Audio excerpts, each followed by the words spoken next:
Okay.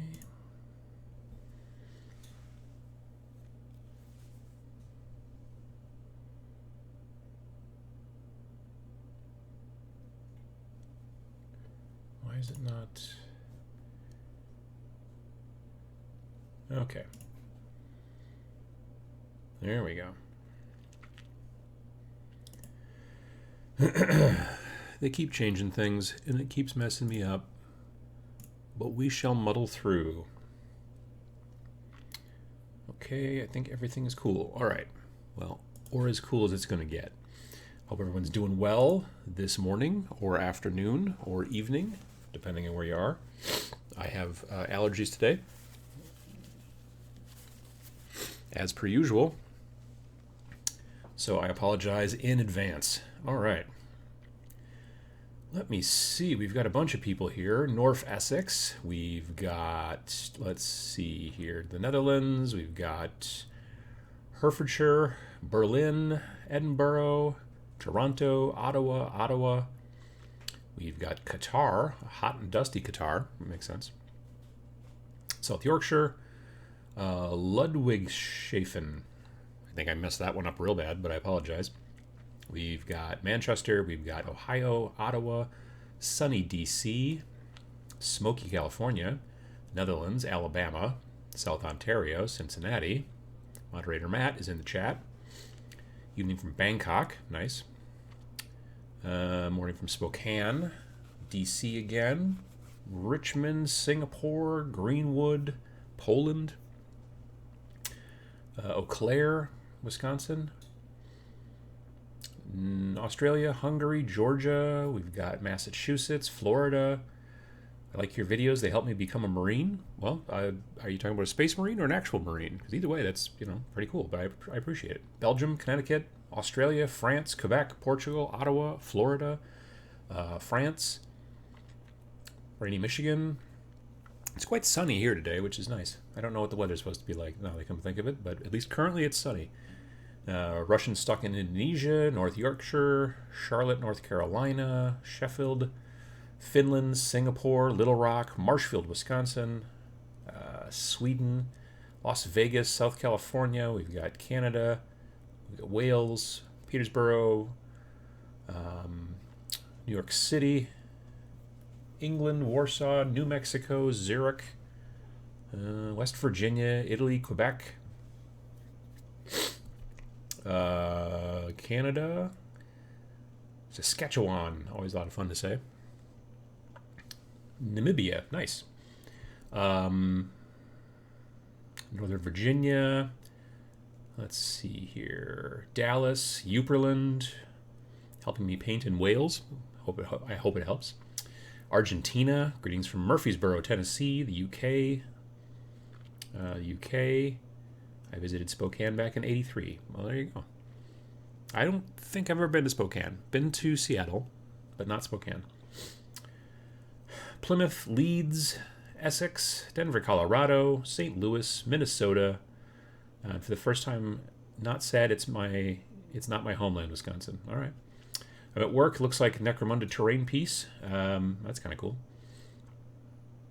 Hello from Japan, Gulf Coast, Czech, Thunder Bay, Ontario. Let's see here. Puerto Rico, Bulgaria.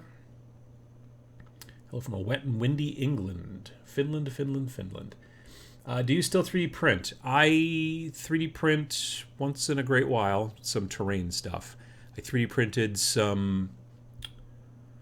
Last thing I 3D printed, I think, was some Star Wars style buildings. Terrain pieces from Imperial Terrain, I believe, is who I was using for their... I had some STLs from them, and so I printed something. Today in Oshkosh it will be a high of 56, and due to current wish conditions, it feels mostly like 32. Mostly sunny with clouds. Thank you, Moderator Matt. I appreciate it. Yeah, I generally, the stuff that I've been getting printed lately, 3D, is resin, and I've been just having people that I know print it, which is a good deal. If you've got... I know that it's a lot cheaper and easier to get into resin printing now, but if you've got some friends with resin printers, then you may not need to. You can just say, here's some money, can you print this for me? And then there you go. Teamwork makes the dream work, my friends. That's how it works. So, yes. Let's see here. Boston, Denmark, Alaska, Bristol, England. Good to catch a live show. Been a couple of months. Well, we're glad to have you, Inquisitor Pedro. I'm brand new to Necrons. Played one 1,000-point game versus Marines. Didn't kill a single model. Well, was it with the older book or the newer book? I'm assuming it's probably the older book because the newer book is technically not out. Though I do have a copy because they sent me one of these and also one of the Space Marine codexes, but I left that in the basement. So there's that. FDM or resin? I've got a FDM printer. That's the filament with the plastic and the big spool. That's the type. Let me see here. Greetings from Autumn Colored Finland. How you doing, 6Gunner86? Let me see. Greetings from Spain. Do you ever go to AirVenture in Oshkosh? I used to work for the company that does AirVenture. So, yes, I did. I worked 9 AirVentures from like 2007 to 2015. Now you'd say that's only 8 years, but I started a couple of days before the 2007 one, and I left a couple weeks after the 2015 one. So yeah, there were 9 of them in there. But yeah, it was for people who don't know, AirVenture is this big, huge, giant air show. 500,000 people descend on my relatively smallish town, and usually in late July. Although not this year, obviously. And it's all airplanes all the time. And there's camping and people going to seminars and air shows and all kinds of crazy stuff. But yeah, it's a big deal. If GW had shown the Deathmark Destroyer when they previewed Indomitus, I would have bought into Necrons. I don't think I've looked at that much. I should have, probably. I know what the Deathmark is. I guess I hadn't seen the Death. I'll have to look at the image again. Any thoughts on the persistent rumors that Pedro Pascal quit The Mandalorian? No, I haven't heard that at all. I mean, that's a bummer, I guess. I don't know. But yeah, I had not heard that. And I'm not into entertainment news as far as much, so I don't pay attention to that stuff, I guess. But yeah, no, I haven't heard anything about that. Hey, Zambies, how you doing? Hey, Uncle Adam, I tweeted a pic of my youngest painting Necrons after watching your video. Got a whole ton of likes. Well, good. Yeah, absolutely. I'm glad that you are. I'm glad that you're teaching the next generation there.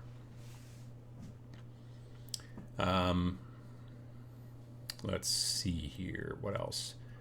First time catching a live YouTube stream. Yay. Well, yay. Exactly. Let's see. How do I get back into the Warhammer 40K hobby? Well, there's a lot of ways to get back into it, honestly. I mean, Games Workshop has been spending a lot of time and resources on making things easier to get back into. So it depends on whether you want to go, well, you said Warhammer 40K, not just Warhammer. So you want to go for the sci-fi stuff.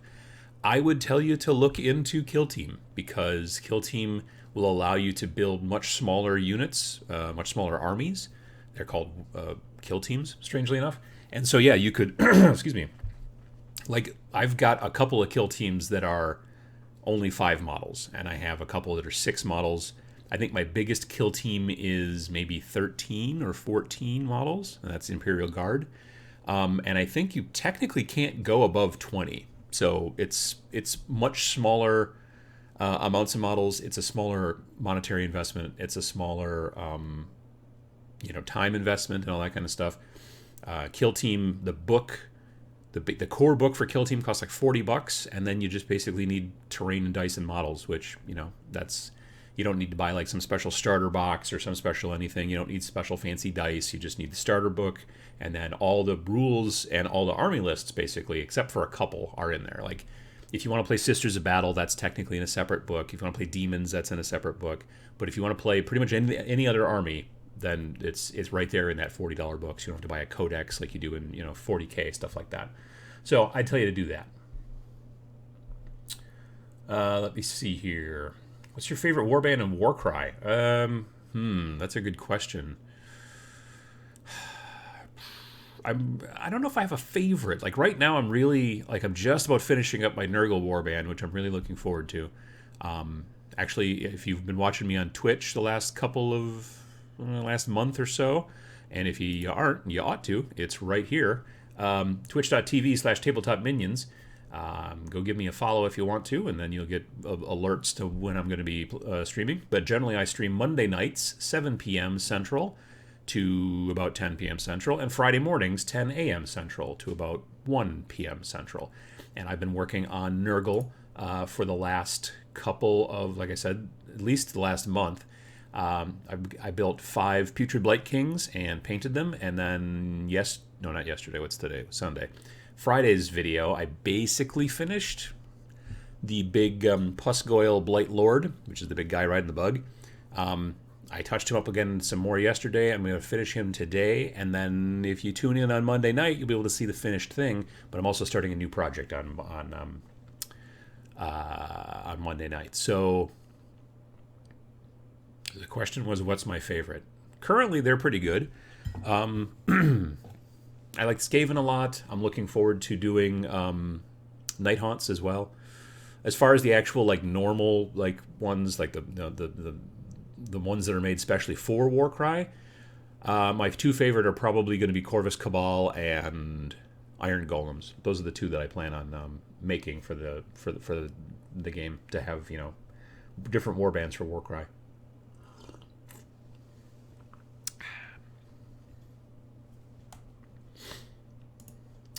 Oshkosh is the headquarters of the Experimental Aircraft Association, world famous. That's true. Yeah, I worked for the Experimental Aircraft Association for 8 years. I was a web designer. Got to fly in a B-17. That was fun. I got to fly in a Bell 47 helicopter. If you ever watched old reruns of MASH, when those helicopters would come in during the intro of MASH, that's a Bell 47, big just glass dome or whatever. And I got to fly some sort of trainer, consolidated P-28. I don't remember exactly what it was, but it's the only one that's flying still in the world, and it was made in 1928. And not only did I get to fly in it, but I actually got to fly it a little bit too, because it was a 2-seater, and so it was fun. Hello from Costa Rica. Painting my warband for Rangers of Shadowdeep today. Nice. Can you describe use case difference for airbrush medium versus airbrush thinner? No, honestly. I don't know, frankly, what the big difference is. I generally use thinner over medium. There is probably a difference. I'm just not particularly smart enough to know what the difference is, and I have a tendency... It's kind of like when all you have is a hammer, everything looks like a nail. Like, I don't know that I have any airbrush medium, but I have airbrush thinner, so I just use airbrush thinner. But I don't know what the difference is between the 2 of them. I guess I should look that up.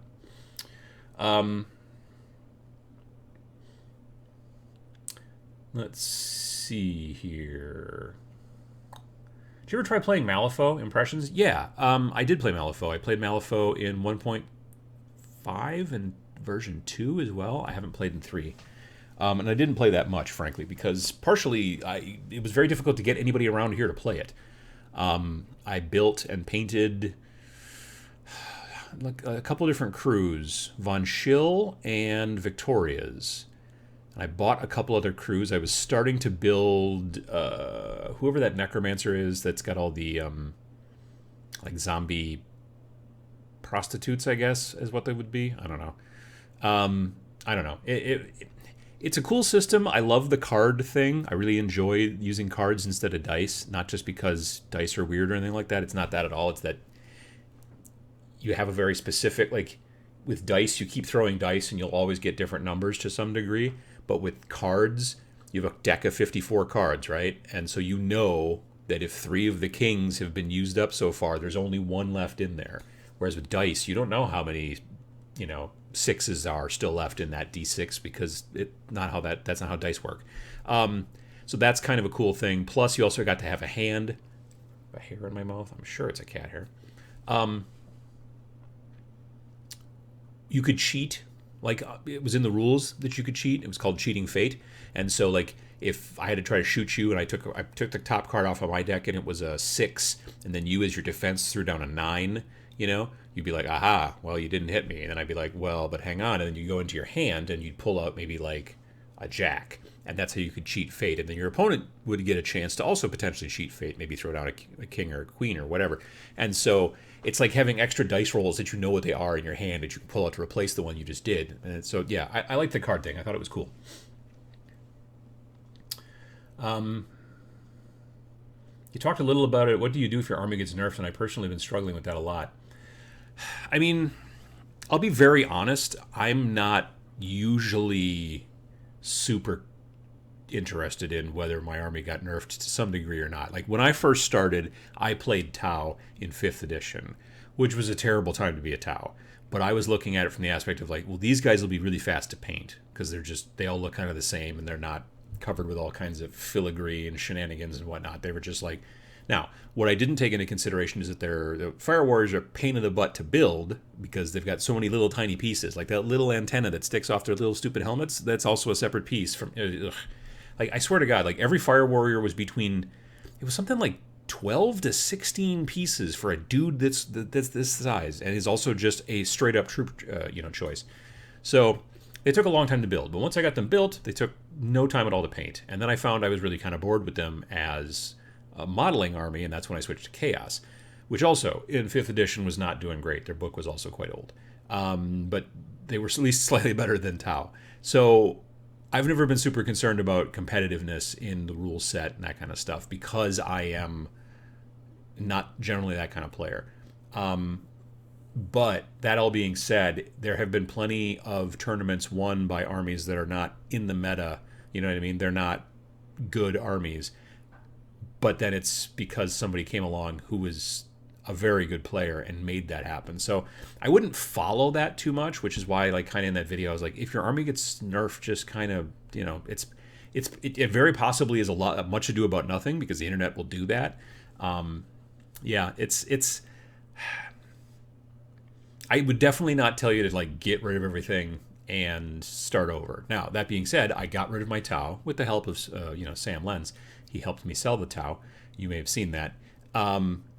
But I was getting rid of them not because I couldn't win with them. It wasn't that. I was just because I was like, I want to be able to convert and kit bash a little bit more. You know what I mean? And so that's why I went towards Chaos. I should have probably gone towards Orcs, but the Orcs aesthetic has never completely spoken to me. Just kind of like not as bad as the Eldar aesthetic has never spoken to me. But yeah. Let's see here. In answer to today's question, please continue with your Necrons. The world needs more sinister metal skeletons, and they're great for narrative games. The narrative thing is the thing that I would probably... Because I'm not going to play tournaments. I'm not going to be doing that, at all. Not that there's anything wrong with it. It's just not my cup of tea. So that being said, like if I do go down this road, I do want to see about playing Crusade games because I like the concept of the Crusade stuff. I should have brought that Crusade book up here too, the one that I just talked about on Friday, but I didn't. I brought the Codex for the Necrons, but I didn't bring the Crusade little book. Matthew Sears says that my cat police agent has a t-shirt tux, now that I think of it. It is very nice, yes. And it goes well with the overcoat as well, with the big furry collar. Oh, by the way, Matt, I figured out how to turn on the anti-air defense systems yesterday, so that that helicopter takeoff that shouldn't happen again. So that's good. Hopefully soon we can. I'll do some more cat police on Twitch, which is basically just me and sometimes Matt playing Grand Theft Auto online and getting into trouble to some degree. Current Fire Tau. Oh, Fire Warriors. Current Fire Warriors Tau average around 11 pieces. A pain in the butt. Yeah. I don't know if they're going to be making new ones or not. I think they made relatively new ones, didn't they? These aren't that old. I still will tell you right now, I had someone complaining about the Necron Warriors and how they were a pain in the butt to build, and they were building Indomitus ones, and I'm like, oh, you don't know what the pain in the butt was. The original, well, not the original, but the previous version of the Necron Warriors, that was a pain. The new ones are a dream in comparison. Still a little fiddly, certainly, but they also look really cool.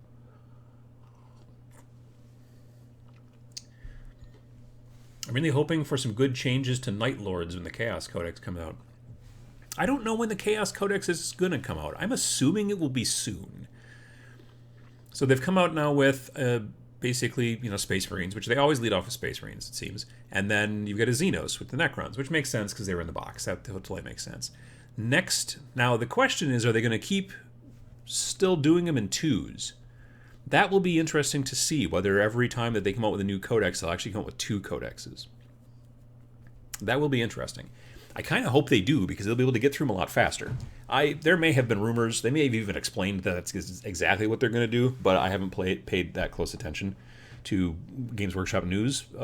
I go to the Warhammer community website on my phone from time to time, but I don't read everything. So, yeah.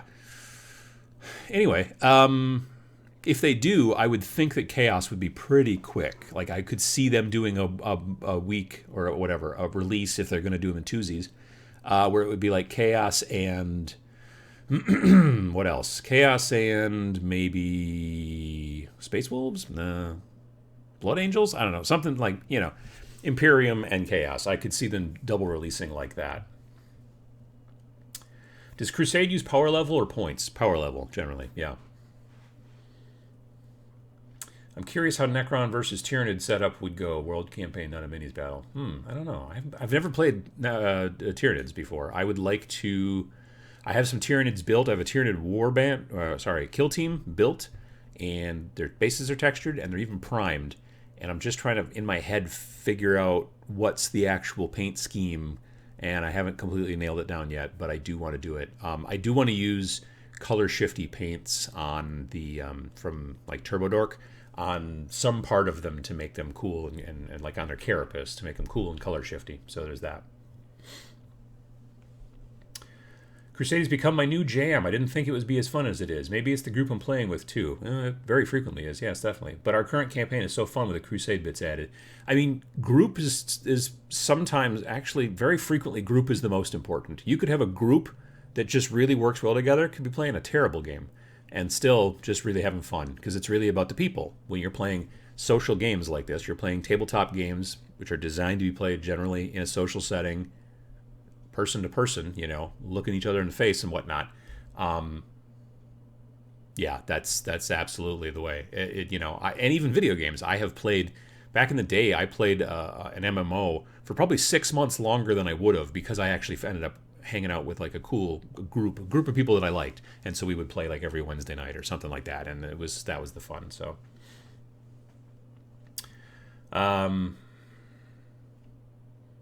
Death Guard is coming soon, and they're doing Codex supplements for Death Watch, Blood Angels, and Space Wolf. Yeah, I know. Death Guard comes first. Really, they're gonna do Death Guard before just regular Chaos? Well, I mean, I guess they're probably the most popular of the Chaos cults, Chaos subfactions, whatever you want to call them. And I like Death Guard quite a bit, don't get me wrong. But that being said, I'm kind of surprised by that. I hate that I bought various armies for my family and I to play with in 40K, and in this edition they seem to change how they seem to feel and play. I mean, that's kind of what they do every edition. Every edition, things sort of change, for the most part. Some things don't, but most things do, to some degree. So, yeah. So I wonder what a Codex supplement is. A Codex supplement is basically another Codex, probably about as thick as the Necron one, except it's not standalone. You also have to have the Space Marine book. So you'd need, let's say you're playing Space Wolves, you'd need to have the Space Marine Codex and the Space Wolf Codex supplement, because it supplements the Codex. It used to be you didn't have to buy the Space Marine book if you were playing Space Wolves, because you bought the Space Marine or the Space Wolf book or the Blood Angels book or whatever. And in 8th, all of a sudden they're like, no, you need to buy both books, Space Marine and Space Marine adjacent folks.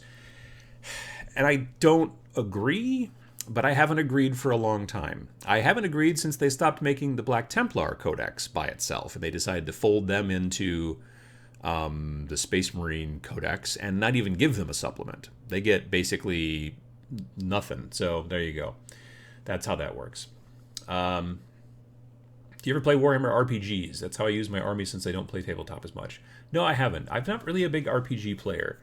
I looked at the 40K RPG that came out a couple of years ago.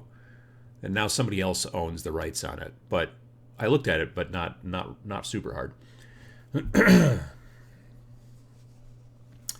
Uncle Adam, my store is hosting events under COVID rules. I'm conflicted. Would you feel safe going? No, I would not. I would not feel safe going at all. That being said, I do currently live in an area of the country that is the fastest growing in numbers of COVID cases. Woo, indeed. Yes. There's an article in both the New York Times and also the Wall Street Journal recently about my town and about how everything is going to hell. So I got that going for me, which is nice. So no, I wouldn't go play. I would not. No super chat option. No, I don't have that set up or anything like that. Moderator Matt says his cat Omar is currently transfixed by my floating head. Ooh. Ghost Reapers or Flare for my Neuron Warriors. I don't know what most of those... I mean, I know what those words mean separately. I don't know how they go together. Yeah, I don't think I can answer that question, but, you know. Those Turbo Dork paints are great for iridescent bug skin. I think that they'd be great for Tyranids. That's a good idea. Yeah, I think that I'm going to be using those same Turbo Dork paints on the wing membranes of my big bug guy actually today. And so if you tune in to Twitch on Monday night, you'll be able to see the overall finished bug guy with the iridescent wings. So that'll be fun. I just have to figure out exactly which color I'm going to use. Like I've already kind of, I don't want to say primed. I've undercoated the wing membranes in black yesterday. Therefore, I now only have certain colors from Turbo Dork that I can use, because the thing about color shifting paints, and I think this is the case with any company's color shifting paints, it's just Turbo Dork, they put the color right on the bottle label. So they tell you this color needs to go over a white base, this color needs to go over a black base, this color needs to be going over a silver base. Those are generally the 3 different base colors you have to put their colors over to make them work best. So, and generally a gloss base is actually also better too, because it helps with reflection of light, I think. So anyway, my point is, those wings are already painted black. So there's certain colors of the Turbo Dork colors that I own that I can't use now because they need to be on a white or silver base. So, yeah, but we shall see. So will be fun. Let's see. Uncle Adam, have you checked out the re-release of HeroQuest? I never played the original. I played Battle Masters, which was vaguely related, sort of. I still own that game. It's someplace in the basement.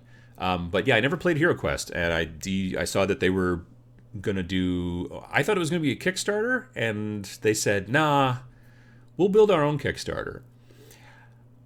I think as a company, Hasbro, if you decide to build your own Kickstarter rather than using Kickstarter, you don't need crowdfunding. If you can afford to build your own system like that, then just make the thing and sell it. You know what I mean? Don't crowdfund Hasbro. I mean, that doesn't make any sense to me, but whatever.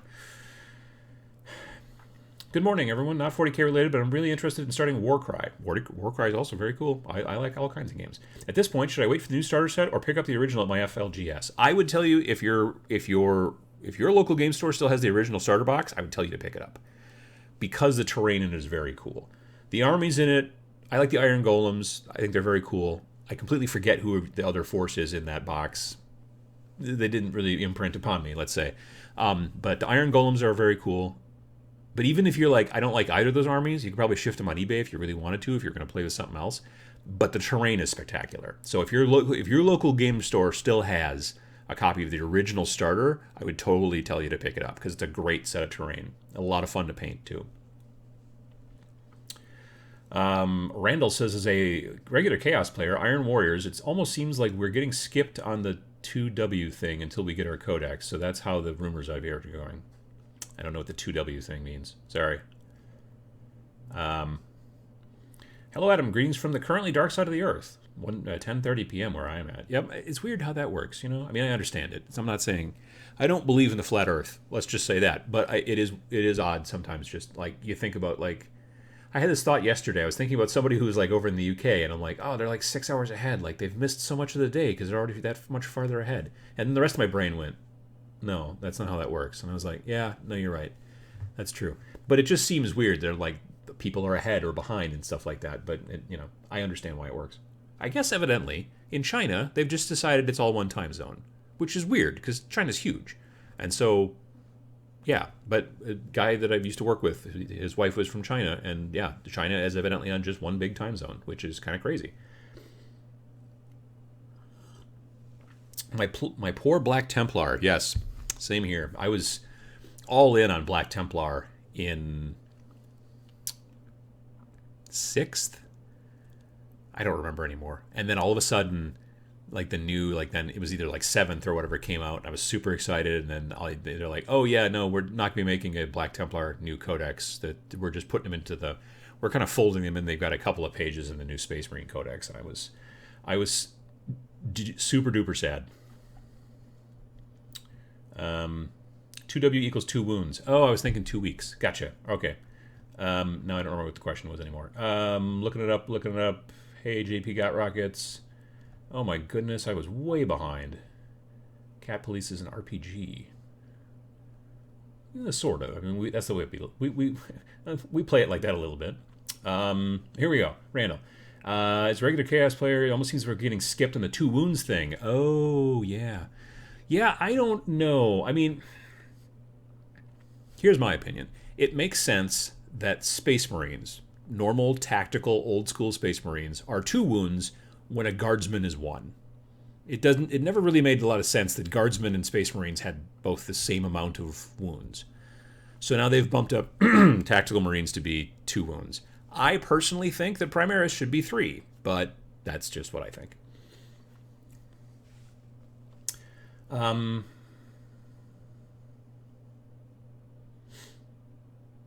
Let's see. Just picked up the original Warcry box. Beautiful terrain, yeah. Just base coated mine and really looking forward to painting it.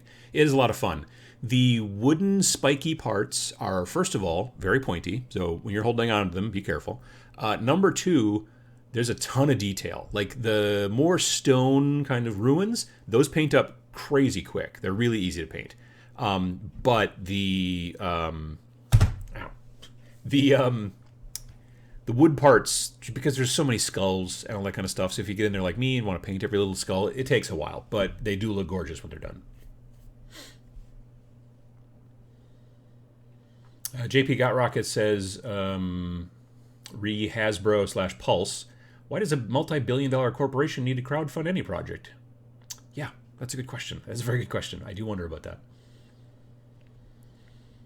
Good morning, Uncle Adam. What advice would you give to someone who wants to play Slaanesh but doesn't want to be looked at as that guy?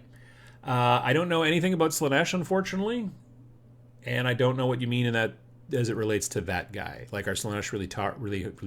Are they really powerful, or is it something else? I don't know. Sorry, I don't. Yeah, I've never been a fan of the look of Slaanesh, so therefore I don't really pay attention to them and I don't know anything about them. The only 2 Chaos armies that I really like are Nurgle stuff and Khorne stuff, and I'm really more Nurgle stuff. Khorne, I like Berserkers. I think they're cool. That's about as far as that goes with me. Yeah, I'm mainly either, well, and I also like regular old, garden variety Chaos, like, Black Legion type stuff or whatever. But yeah, so I'm not a good answer for that. I'm sorry. Do you see Zarek in competitive play in the future? I'm not the guy to ask questions about competitive play because I am dumb when it comes to competitive play and strategy. So you don't want my answer from me because I could say sure or not, and I would be completely wrong either way, probably in both ways. So sorry about that. I understand the lore justification, but imagine Space Marines being harder to kill. Well, I mean, Space Marines should be harder to kill than Guardsmen. Makes sense. Because they have like 2 hearts, right? Or 3? 2 or 3 hearts. 2 hearts, 3 lungs? How many shoulders? I don't know. They've been modified heavily. Let's see here. In the lore, Space Marines are harder to kill than normal humans, like stupidly harder. Yeah, they got their rib cage is all one piece. Like there's no slats in the rib cage. It's not ribs, it's just a cage. It's not even a cage, it's just one big rib, I think. Painting up some white slaves to darkness warriors and knights, and they look great. Thanks for doing those streams to listen to. Well, I'm glad to help. Let's see here. If you're doing them in white, like I just had a friend recently who was asking me how to paint white, and he wanted to do it speedy, and I basically pointed him towards my quick and easy Stormtrooper video, which is basically prime white, slop apothecary white, contrast over the top, let dry, dry brush white with a big fat makeup brush. Bob's your uncle. You got white armor. I think it turned out pretty well for especially how little work it actually takes, so that's kind of nice too. Necrons are the army everyone wants for their second army until they review their rules and stats. I mean, honestly, I have not sat down with a critical eye and looked at the Codex and been like, maybe I should switch to this. And yeah. I'm just like, I have Senior Scorpec done. You can see him here. So he's done. I've got the 3 destroyers done, and I have a unit of warriors done. If I add one more unit of warriors, which I have, they're down in the basement, I just have to build them and paint them. If I add that extra unit of warriors, then I have a combat patrol, basically, 25 points. So then at that point, the question is, do I bother to even expand, or do I just play Crusade at 25 points when I eventually can start playing with people again? That's a good question. 2 hearts, 3 lungs, 2 livers, no gallbladder. Oh, that's sad. No, I made that up. It's not so much rib cage as rib shield. I get that, sure. Let's see here. I was a bit confused because both toughness and wounds represent a character's resilience. Well, I mean, numerically, toughness helps you take less wounds. You know what I mean? So, like, if you're very, very, very tough, but someone does get past the toughness and you only have 1 wound, well, then you're done. Whereas if you're very, very tough, or even not as tough, but you have more wounds, I'm not good at math, but I know that numerically I think that they do have very different things. They're not the same thing. You know what I mean? Invictaris Suzerain says, great, now I'm missing the McRib. Oh, because we were talking about rib cages. Yeah, all right, I get that. I bought the Command Edition, and I'm waiting for shipping as a brand new painter and wargamer. Is it really hard, as hard as it seems? I feel like all my minis will look terrible. Well, I mean, you know, if you're just starting out, your minis will not be awesome. Just straight up, understand that. Just like if you decided to take up basketball and LeBron James was like, hey, let's play a quick one-on-one, you would not beat LeBron James because he's been doing it for a super long time. So when you start, it won't be great. What you do, in my opinion, is you either find some other miniatures to practice on. Like, you could just go onto eBay and find some old junk miniatures to practice on, some Space Marines. Everyone's always trying to shift, you know, old Space Marines or old something. And then you can practice on those, and then once you get a little bit of practice in, you'll feel better about painting your new stuff that's showing up in the mail.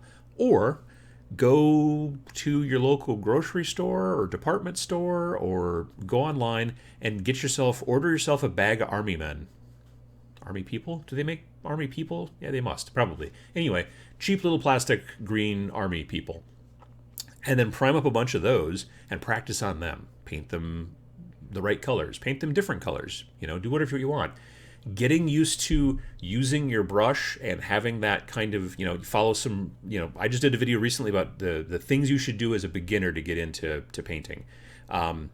And it is like, basically, you throw down, you know, here's how you prime, here's how you throw down a base color. Sometimes your base color and your primer are the same color if you're, you know, paying attention. And then once you get that done, then you throw a wash on there to get the details to pop a little bit more. Then you go back and you do some highlighting via dry brush with the same color that you started with. And it's very simple. So you can kind of do that. But I would tell you to practice on something that's not the models that you just ordered, that you're putting a lot of, you know, like, importance on. You know, when you first start out, if you spend a bunch of money to buy this kit and you're like, well, I don't want to screw these up, well, then practice on something else. Do that. I would tell you very strongly, order some cheap plastic army people or whatever, something like that, and practice on those before you start painting. I mean, you could be painting those, and then you take a break from painting and you continue to build the guys that are coming in the new, you know, kit. And then by the time you've painted a bunch of these guys, all this stuff should be built, and then you can start, you know, painting from there. So there you go. Do you like playing Kill Team or Warcry more? I mean, I like them equally. well, yeah. I don't know. It's a little bit of a mood thing. They are different games. Kill Team has got a lot more shooting, obviously, which is interesting. And you have to pay a little bit more attention to your strategy in that way and keep, cover and things like that. Warcry reminds me more of Age of Sigmar, and then it's all about placement because you are getting into a lot of hand-to-hand combat. Admittedly, there are some range units and stuff like that, but they're different games. I will tell you that Kill Team games have a tendency, not in all situations, but in many situations, Kill Team games have a tendency to turn into, my guys are just going to sit behind these walls and shoot at your guys who are sitting behind those walls. And, sometimes that's fine. But yeah, it is, I would say that Warcry is a bit more dynamic, just because things are moving around so much more, because you have to get into hand-to-hand. So there's that. It depends on which kind of game you like to play, frankly. Uncle Adam, have you painted an army for collection but not for play? I'm wondering to start one for Warhammer Fantasy Orcs. No players around, but love to have one. I mean, if you want to have one, totally do it. Absolutely. Have I ever played or painted an entire army just to have it? No. But I've painted plenty of models that I'm like, I don't know if this will ever end up in any kind of game. I'm in the process of doing that right now, as a matter of fact. I've got a 3D printed Yeti on my table that I can't currently think of a good game that it would show up in. Potentially Frostgrave, maybe. But yeah, I do like to paint things from time to time that I'm like, this is never going to be useful for anything in a game. But I just think the model is so cool that I do that. But I have never done an entire army that way. But if you want to, totally do.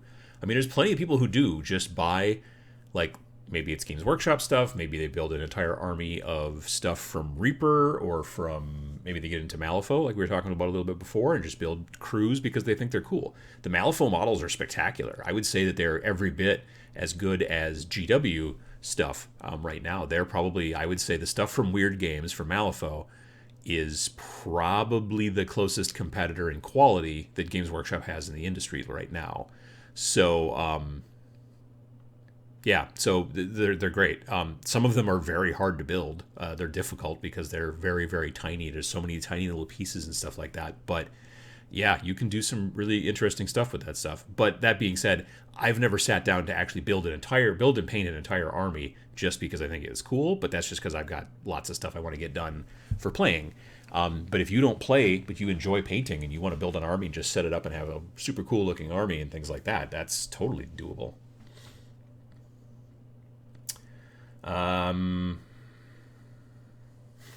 LeBron James CV, been doing basketball for a super long time. It's probably what it says on his resume, I assume. Yeah, I mean, he's done other stuff too. Yeah. Have you gotten to playing Planet 28, Uncle Adam? I haven't yet. LOL. Yes, David, I've played it. I did a solo game. I haven't shot it yet. Like, I want to learn it so that when I film a battle report, which is going to be unfortunately a solo battle report, but when I film a solo battle report for Planet 28, I don't want it to be my first time playing. But yeah, I've gotten to play a little bit, so it's cool. I'm enjoying it. Space Marines are the elites. They have power armor and physical enhancements. Should have been 2 wounds from the get-go. I failed to see the controversy. Yeah, no, I think that they should have been 2 wounds as well, especially in comparison to Guardsmen. I just think it's odd now that Primaris are the same as the other ones. It's just they have a slightly better gun, right? Because I don't think there's any. Again, I left the Codex in the basement. They're not tougher, are they? Did they move to toughness 5, Primaris? I don't think so. I know their gun is like strength 5, and I think has a longer range and maybe a -1 AP. Bolt rifle, I think, is like that in comparison to the bolt gun. But yeah, it's just odd to me. Just picked up Indomitus and played my first game yesterday. Had tons of fun. Thanks for the videos. Well, you're welcome, AJ. Let's see here. Do paints for minis work on any plastic? Wondering if Turbo Dork would work on my resin jewelry products. I mean, it very possibly would. If you go to Turbo Dork's website, which is strangely enough turbodork.com, you can go there and look. And they, like I said, each of the bottles, it's nice because the bottle will actually tell you on it, this is the undercolor that this particular color should be over, because they are different. Some colors, they require white, some colors require black, and I think that there's some that require silver. But yeah. because some color shift paints kind of don't tell you that, especially not on the bottle. They might tell you on the website, oh, you should do this, but if you don't pay attention to that, well, so yeah.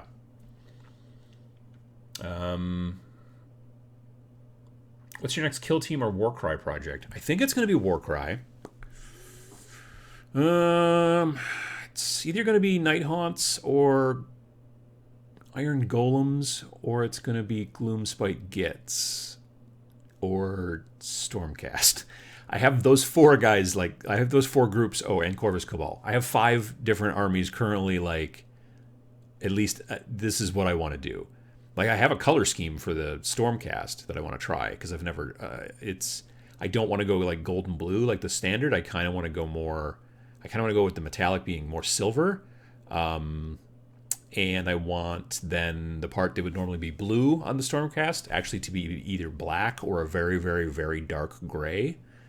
And then, like, the kind of clothy leather bits that they have had dangling about, I kind of want to go with a dark red. So I want them to be kind of dark, slightly spookier, but still, you know, silver metallic and then dark colors. I think that'd be a lot of fun. Anyway, I also want to do, like I said, you know, Spooky Boys. I want to do some Night Haunts. I want to do also some Gloomspite Gits, because my wife wants to play those, and Iron Golems and Corvus Cabal. Corvus Cabal got started building, and then I screwed up the bases, and I have to debase them. That doesn't sound right. I have to unbase them, and it's a pain in the butt because they're very, very skinny. So there's that. Be very careful to not break off anyone's legs.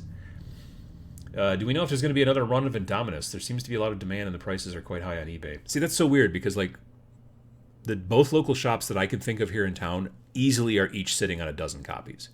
So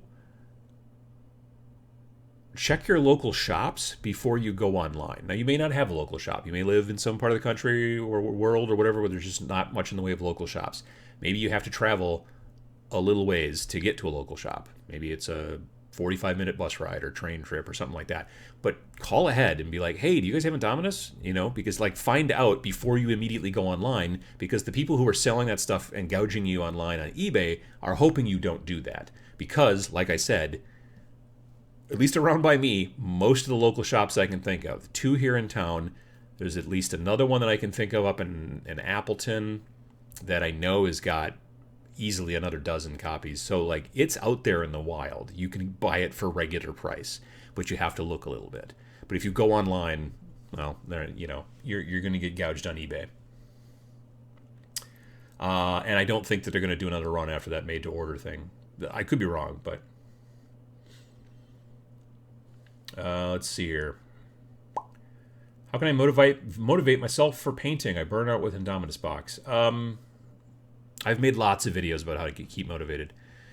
I would tell you probably to maybe switch. Like, if you feel like, oh, I've been painting so much or just too much painting, then switch to building. Another thing is if you're just like, oh, the hobby, it's just too much for me, make yourself go do yard work or some chores. Because if you're like me, you'll be like, okay, and then you go do chores for a minute, and you'll be like, well, that sucks, and you go back to hobby. It's not that hard, actually. You know, I mean, it means chores don't get done, but I don't care. I don't have any kids. I don't, you know, me and my wife, we're both, frankly, a bit lazy, and we're okay with it. So, yeah, you know, if you haven't been polishing the underside of your toilet bowl or whatever like that, you know, and it's not spick and span, sometimes that's okay. Because, you know, currently, a lot of us are in a situation where we're, like, sort of stuck at home, and so, yeah, I would rather find things that I enjoy to do versus being like, oh, I'm stuck at home and I have to do all these chores. Anyway, yeah, that's another thing that's a trick that I've at least used, where I'm like, well, if I don't want to paint, I don't want to build, well, I guess I can go mow the lawn. That doesn't last real long. I mean, I get the lawn. I don't usually stop in the middle of the lawn mowing. That would be bad. But then as soon as I get done with that, I'm like, ugh, I'm not going to do that again. I mean, I will. I have to. Otherwise, I'll get a fine from the city. Anyway. So, yeah, there's other videos that I've got on the channel on YouTube here that you can also find about keeping yourself motivated and stuff like that. Let's see. Best way to paint is to be enthused about the models you are painting, in my opinion, regardless of if you use them in the game. Yeah, that's true, too. I can see that. I'm one of those guys that just builds and paints and doesn't play at all. I love it. Very relaxing. Yeah, I mean, there's plenty of people in the hobby that don't play. They just really love the aspect of building and painting. And sometimes, like, they build and paint and they, like, maybe kit bash and things and change things a lot. because they know, like I just did that recently with that, he came in the Indomitus box. He's that big, really super tall, kind of War of the Worlds looking Necron. The Canoptic Reaper? No, Canoptic Reanimator. Something like that. Big, tall guy.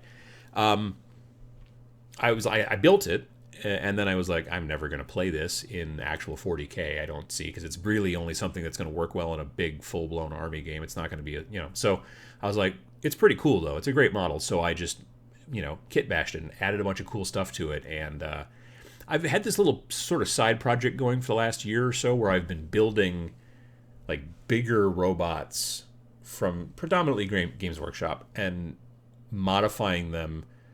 And I can potentially use them in, let's say, Planet 28. But they're not going to be used in 40K. I've got what was it, an Armiger? Warglaive Armiger? Or Armiger Warglaive? Whatever. From AdMech. I built that up, one of those, and really kind of schlocked it up and made it look like really kind of like run down. Like I have this idea in my head of these big, huge robots, not like, Warlord Titan huge, but like big robots walking around in the battlefield, sort of like, and I know that basically all of these things like dreadnoughts and armigers and all that, they have a person inside them, but in my mind they don't. You know what I mean? They are autonomous, walking around battle robots. The battle's been over for decades, if not, centuries, but this robot is still stalking around and like looking for trouble because it's on a programming loop or whatever. And so the people who live vaguely near that area, that kind of battlefield, speak of it in hushed tones and whatever, that kind of stuff. And so I love to build models for that. I've got a Redemptor Dreadnought, that one of the cheap kind of blue plastic easy build ones. I bought one of those. They're out of print, but I bought one at my local shop because I checked my local shop and they still had one. And so I want to have that. That's built. And I need to start kit bashing and adding stuff to it, things like that. So that'll probably be my next big paint robot. I also have, what's that really huge Tau? Storm Surge? Is that the really, really, really big one? I bought one of those used, and it was like, it's partially built, and the person was like, yeah, I'm not gonna. So I'm like, okay, cool. So I bought that, and I'm gonna make it. I know you can see multiple Tau in the front, so I'm gonna try to figure out how to kit bash that so it looks like it's just a big robot and not a robot driven by like some Tau who are poking out over the top of the thing. And then what's the other one? It's the goofy looking Space Marine one where you can see the Space Marine inside. He's not a dreadnought where he's like interred. He's just like a dude, and he's got a roll cage. I'm going to build that one too, but I'm not going to put the Space Marine in the driver's seat. I'm just going to put potentially either a skeleton or potentially a pile of bones in the driver's seat. I think that'd be fun too.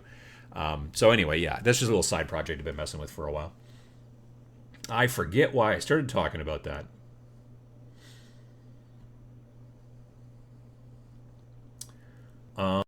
Let's see.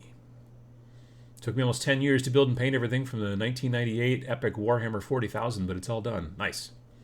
Greetings from a rapidly freezing Scotland. Any advice on terrain storage for fragile pieces? I don't have dedicated space. Fantasy village in the making, and my living room is getting crowded. I mean, I generally keep stuff on shelves, which does then sometimes, draw dust. There's that. Another option, a friend of mine does this, is he takes those like big, Rubbermaid style tubs that you store stuff in, and he will put terrain in those tubs, and he will fill the tub full of those little styrofoam peanuts, or they don't even make them out of styrofoam anymore, do they? Now they're made out of like cornstarch or something. But he fills them in that because then it kind of cradles the piece of terrain in there, and it's less likely to get banged up.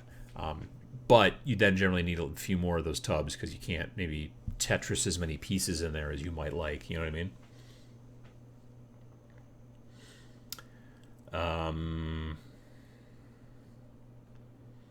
Let's see here. Get yourself one of those fancy moss lawns. Ooh, that'd be kind of cool. I worry about what kind of bug populations people with moss lawns have to deal with.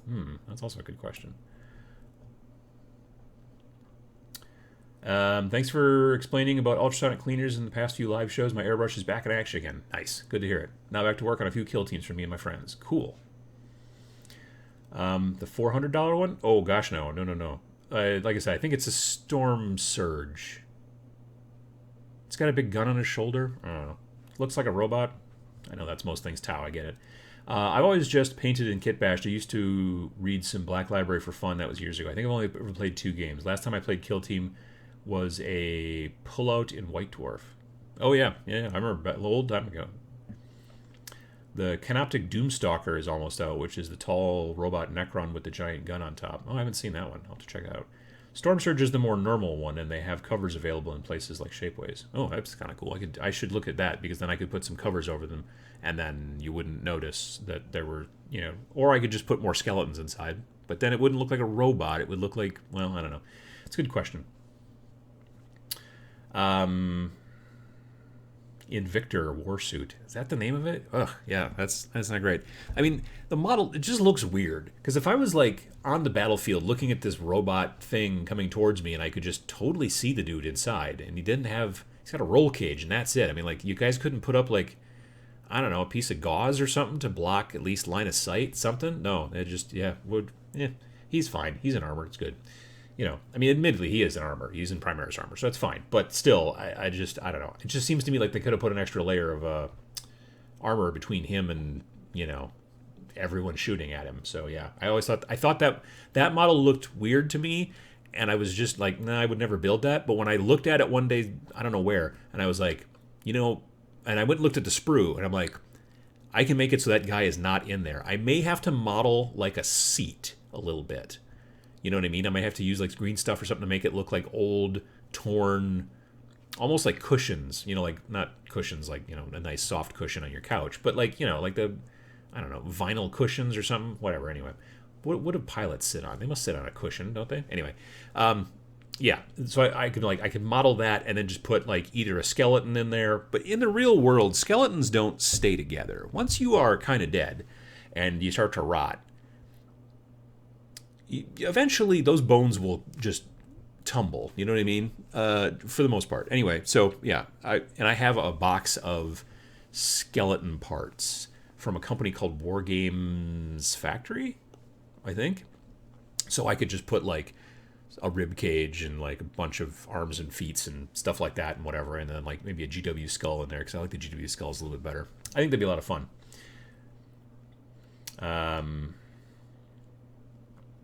I got a cover for my Storm Surge from Shapeways. Fits like a glove. Nice. That's a good idea. Stormwave cockpit cover on Shapeways. Not a bad idea. Skeleton and an Invictor sounds sick. Yeah, I think that'd be a lot of fun.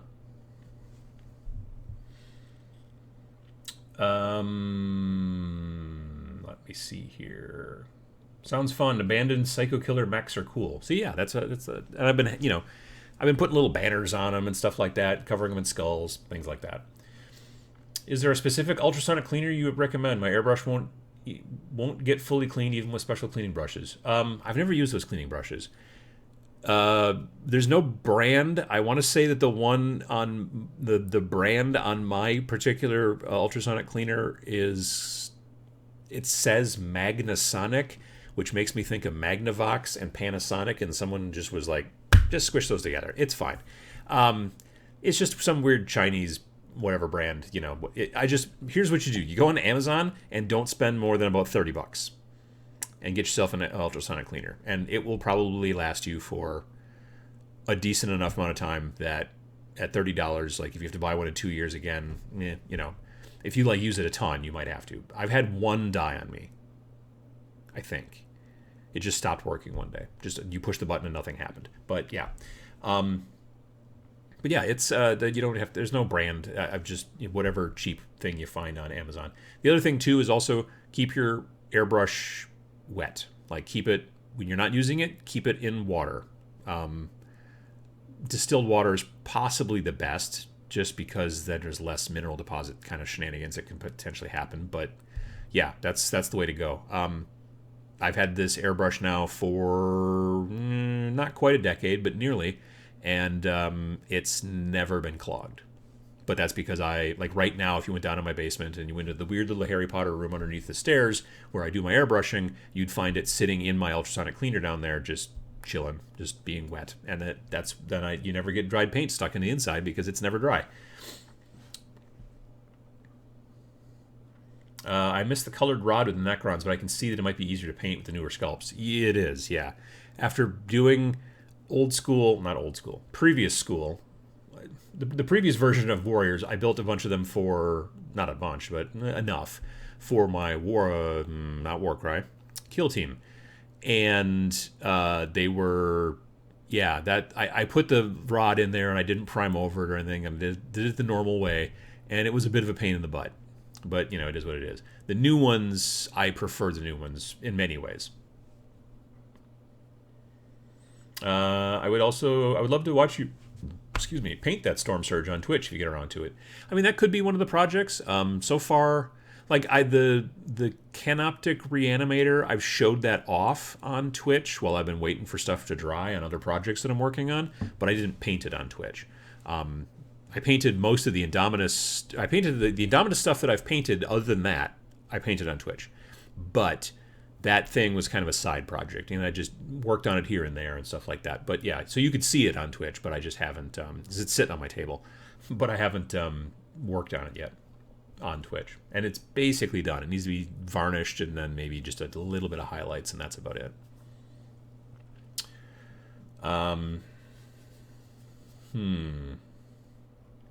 Is it worth buying in a Gene Stealer Cults if you're new to 40k and the 9th edition Codex isn't out yet?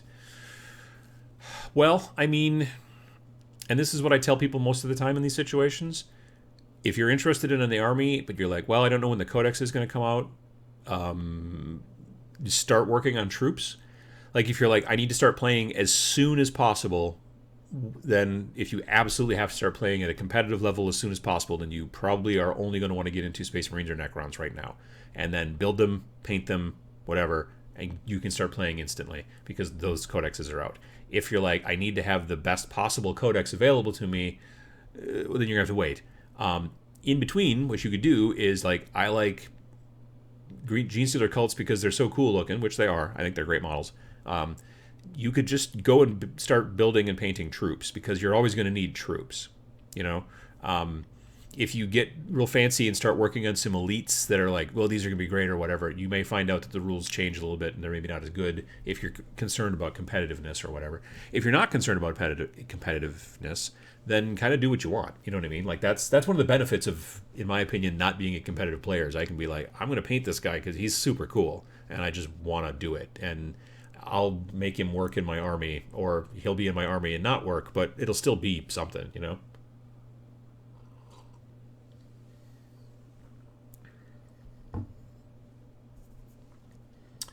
Hi, Adam. I've been listening for the past year. I just started painting Primaris Ultramarines. Haven't painted since the original Space Hulk and HeroQuest. Your channel has been great. Well, thanks there, Roderick. I appreciate it. The new plastic is a hell of a difference from metal. Yeah, well, that's very true. Yeah, that's definitely true. I'm just amazed at how much I'm enjoying. There are some models that are resin that I kind of dig, but man, there are certain metal models that are spectacular because they are generally the best metal models, in my opinion, are 1 to 2 pieces. When I think back to when I started building, this is in the early 2010s, I was building some Infinity models back when some of those Infinity models were 10 pieces or more. I just no thank you. So that's, yeah, I'll build a 10-piece plastic model, but I don't want to ever build a 10-piece metal model again.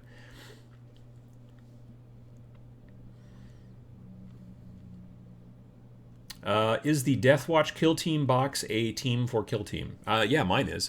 That's what I used, that Deathwatch Kill Team, because the term Kill Team in Deathwatch means something different than just the Kill Team game expansion or whatever. But yeah, I used one of those and I was able to build a 5-man kill team. I've got like the frag cannon, the Infernus bolter. One dude's got like that Necron sword that he stole from a Necron, I'm assuming, and a couple of others. Yeah, you can build a. I've enjoyed playing my Death Guard or Death Watch. Sorry, from just that box. So that box alone can make a kill team. Four kill team. The game. Do you think they think they will re-release Gazgul as a separate model, orc boss that came in the box set with Space Wolves? I would like to start collecting orcs. I get the feeling, generally, when they're like, "Hey, we made this model that's only available in this big box," eventually they release it as a smaller, like, single thing. Usually, I think it would be weird, I think, if they didn't, but they probably will. I just don't know when it'll be. Like, they made a not Imperial Guard. They made a AdMech kill team fancy schmancy box with this, like, commander kind of fat guy, AdMech guy in it, that was the only place you could get that model for a while until relatively recently. Now it's available separately.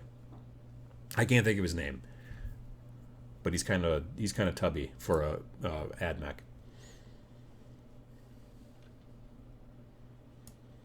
Ghost Keel looks like a straight up robot, I think. Yeah, that's true.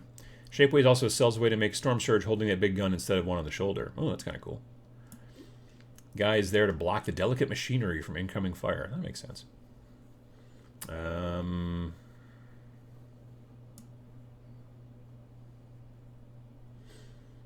Let's see here. Looks like we got a robot.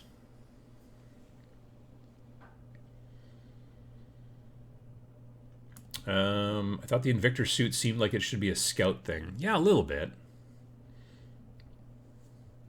Good morning, Uncle Adam. Happy Sunday. I'm preparing my Repentia sisters in Canonist Prime, and I'm adding magnets to the Canonist so I can have her change weapons. You know, if you want to be able to do that, which it depends on the army. Some armies it's not a necessity. Like Necrons, it's basically barely ever a necessity. But, like, yeah, it is definitely magnetizing is very cool for that kind of stuff.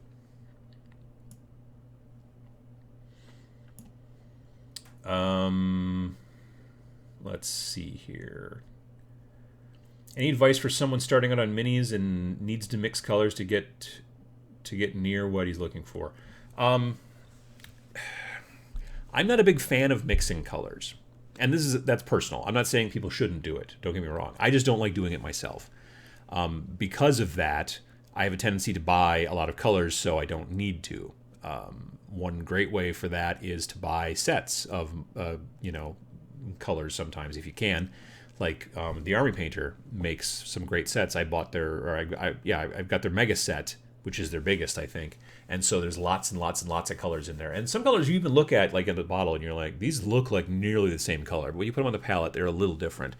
I like that partially because if I'm doing a lot of a certain type of model, some sort of army, let's say, I like being able to say, to be able to write down a recipe of I painted this part this way and I print, that kind of stuff. If I have to say, and then I painted the boots and I mixed roughly 50-50 this color and this color to get that boot color, that's hard to come back to later on and get it to match a little bit. And I'm not OCD. That's a serious thing. But I am a little fussy in certain situations. And so I want to make sure, even if I couldn't maybe later on tell the difference, at the time when I'm painting it, I'm like, I don't think this is the right color, and it's just going to bother me. So if I can just look at the list and go, this is the right color, it says it right on the bottle and right there on the list, and then I kind of prefer that. So I'm not the greatest one, unfortunately, to ask, how to best mix colors. I know how to mix colors. I learned how to do it in college, actually, because I went to school for art. But it can be difficult to get right over and over again. So, yeah, that's a tough one. At best, if you can try to get colors that are basically halvesies, if you can get 50-50 mixes, it's easier. At least it's somewhat easier to eyeball. Being like, oh, it's like a 1 to 5, that's hard. I mean, unless you can get drops that are perfectly drop-sized every time and be like, I got 1 drop of this color and 5 drops of this color, mixy, boom, done.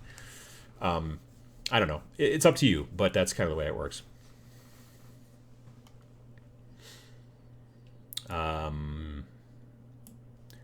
Let's see. Type in jewelry ultrasonic cleaner for a small one. I've got them coming up for $30 to $40. If you're talking about like Amazon or something like that. Yeah, I think the last one I bought was probably $25 to $30. I feel like we had a similar conversation 2 years ago when my buddy got me in a kill team with the kill team box. I went with AdMech. 2 years later on, I'm working to get done a little over 2,000 points of AdMech. I mean, that's the idea. Like that's the game plan on Games Workshop's part. Is that if we can get you in the door with this kind of small game where you start out and you build a little tiny thing, you may be like, cool, that's it, done. I built my little tiny army. I play it. That's the only thing I do. The rest of the day, I'm off doing other things. I'm spending my money on other things, whatever. But you are slightly more likely to do one of two other paths instead. You might build this one little group, and if you're like me, you'd be like, cool, now I want to build this other group, and this other group, and this other group, and this other group, and this other group, and have lots of different groups. Or you're going to go a different path where you're like, I built this little group, and now if I just add on this much, I can now make that into a Combat Patrol, 9th edition, play regular 40k, but at the Combat Patrol size. And then I can go Strike Force, and then I can go, and I just keep adding to this, and eventually I've got a 2,000 point army. Back in the day, and by back in the day, I don't mean that long ago, 7 years ago maybe, it was almost impossible to get started in 40k or Warhammer Fantasy, because there was very little that was like, oh, I just want to play a little bit. I just want to start out a little bit. There were things you could do. There were kind of end runs where you could be like, oh, well, me and my friends are just... Because there was Combat Patrol. That's how I got into 40k in 5th edition. But it was not an official thing. It was just a thing that people online kind of were like, look, Combat Patrol means 400 points and has these restrictions. And so like local stores, because they were trying to get people into the game, they would have Combat Patrol tournaments because they're like, well, at least it gets you in there. You're gonna, you'll build a Rhino and like a unit of 10 guys, and there you go, and like that's your entire Combat Patrol. But you can do it, and then you'll come and play, and then maybe you'll keep buying and you'll keep playing or whatever. That's fine. But there was nothing kind of official. And when the leadership changed at Games Workshop to the new CEO, they were like, look, we need to find like nearly everything we do from now on has to have a component that aims towards the beginner to get them into the game, because we can't just hope that people won't eventually die. You know what I mean? Because that's the thing. Your player base gets old, and either they have kids and they whatever, and they can't play as much anymore, and they can't buy stuff as much anymore, or maybe they just get uninterested, or their eyes go bad, or whatever, or they just straight up get old and fade away. I mean, you have to keep that in mind when you're trying to keep a company alive for, the long haul. So everything that they do these days is got a component to some degree of like, how do we, like I said, when I was talking about this Codex and the new Codex, or the new Space Marine Codex, when you get into the rules section of the, you get past all of the fluff. So you got all the fluff, and then you get into cool pictures of the models, and you got, yep, this is cool. Got a big, huge, giant honkin' spread, which is very fun. I like that. It's really cool. And then you get into the rules. See that? The rules. And then, like, the next page, Combat Patrol. So they're definitely, and this is in both books, both the Necron book and the Space Marine book, they are definitely pushing Combat Patrol because they know it will get people into the game. Because you can be like, look, it's just, like, again, like, the Combat Patrol that I've got for my Necrons is literally, well, admittedly, it's more models than other Combat Patrols can be, because it's basically 20 Necron Warriors, 2 units of 10. It's 3 Scorpek Destroyers, and then 1 Scorpek Lord, a.k.a. Senior Scorpek. So that is 24 models. That's not that big of a deal for a basically functioning army in Warhammer 40,000. So, you can do that and then play against other people who are also playing Combat Patrol, and you can have a good time and all that kind of stuff. And that was a smart move on their point. Because, generally right now, most people kind of expect that you're going to start at least 1,500 points, if not 1,750 or 2,000. I mean, around by where I live, when I do see tournaments and stuff like that, it's always 2,000 points. That's a lot of models. But if I can get you interested and involved at 500 points, aka 25 power level, whatever, yeah. So that's kind of what that makes sense.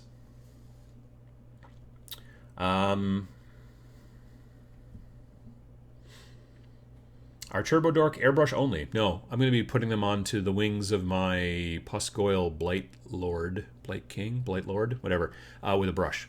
Because otherwise I would just have to try to mask everything else off and it'd be a giant pain in the rear. Because I put those wings on, I should have never put those wings on until the end. I should have kept them off. Subassembly is your friend. Yeah, but so, yeah, you can also put it on with a brush. Does Matt live in your Harry Potter room? No, he does not. No. Some spiders do. That's about it.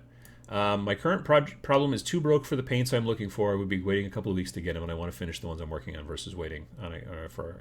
Yeah, I mean, there's nothing wrong with mixing paints, especially if you are painting kind of a more one-off thing. But if you are trying to make, like, you know, Guardsman number 35 look roughly the same as Guardsman number 1, you want to follow a recipe. You want to write down exactly what you're doing because you think you might remember it, but you won't. And the other thing is that generally sticking with unmixed colors can be helpful because then it's less. There's a lot of times when you're like, oh, geez, that guy. I mean, and skin tones are you want skin tones to be different generally, but if you're like, this guy's boots look like a weird brown in comparison to these other guys over here, and that's potentially sometimes from a bad mix. So, Turbo Dark paints should be good either way, but their color shift are probably better airbrushed. Yeah, I mean, you're going to get a smoother coat with the airbrush, and also it says on the bottle that with whether you use airbrush or whether you use hand brush, I think is what they actually call it, which makes sense. They still tell you 3 to 5 thin coats, so I'm going to be thinning it, putting it on, thinning it, putting it on. So it's going to take me some time this evening, but that's the plan.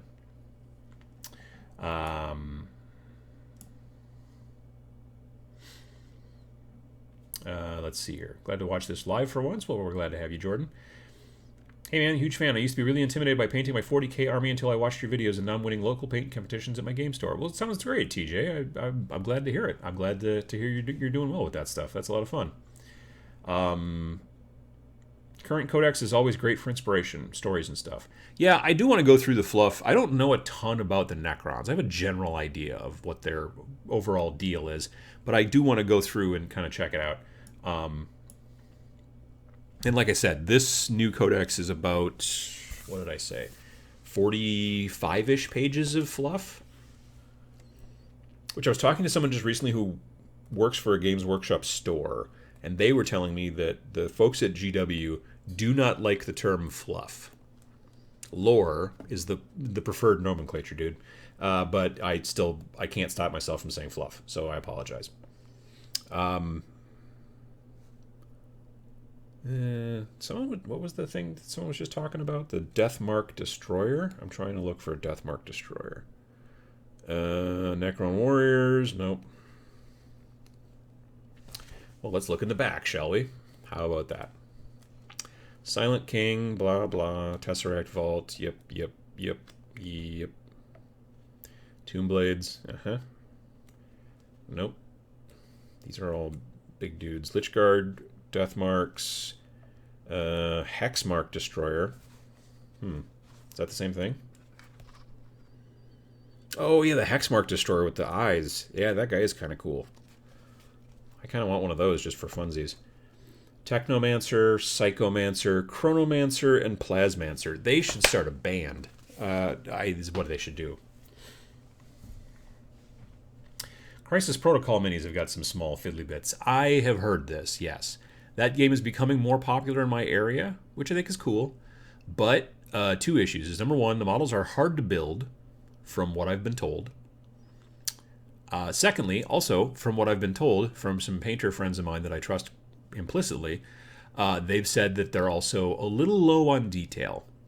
One friend specifically said, I've been painting GW for a long time, and when I started painting these, I really noticed the difference in detail and how much detail is kind of missing. Now, admittedly, these are like kind of their, especially if you're working off of the core box for that Marvel game, like that's their newest, like they're a new company. These are their first models. You know, you're going to get that a little bit, but there's a part of me that's like, ugh, I'm not super looking forward to painting them if they're like low detail. That's the hardest part, is that really low detail models. You're just like looking at a part of it, the model close. You're sitting there under your lights with your paintbrush in your hand, not your toothbrush. That'd be weird. And you're just like, is that a pouch? is that a goiter? What the hell is that? You know, I mean, it's just problematic. I like nice sharp detail because it makes it easier to paint. So, yeah, I'm not 100% looking forward to painting them, and they're a bit down the road, but I will eventually paint them. So I bought the core box, and then in my Adepticon VIG box thing, there was Venom and Hulk, maybe? I think Venom and Hulk, I think, came in that same box.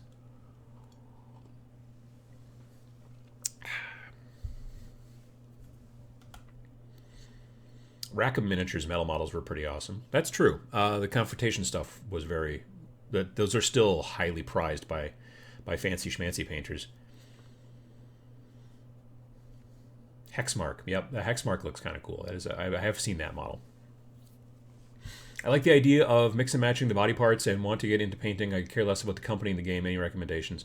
Well, mixing and matching body parts frequently is referred to as kit bashing. So you're taking parts from different kits and you're not literally bashing them together. That would not help. But that's what it's called. Any recommendations? It depends on what you want to build. You know, if you're looking to do fantasy, if you're looking to do sci-fi, modern, you know, all kind of historical. If you're looking for sci-fi stuff, especially if you want it, I don't know.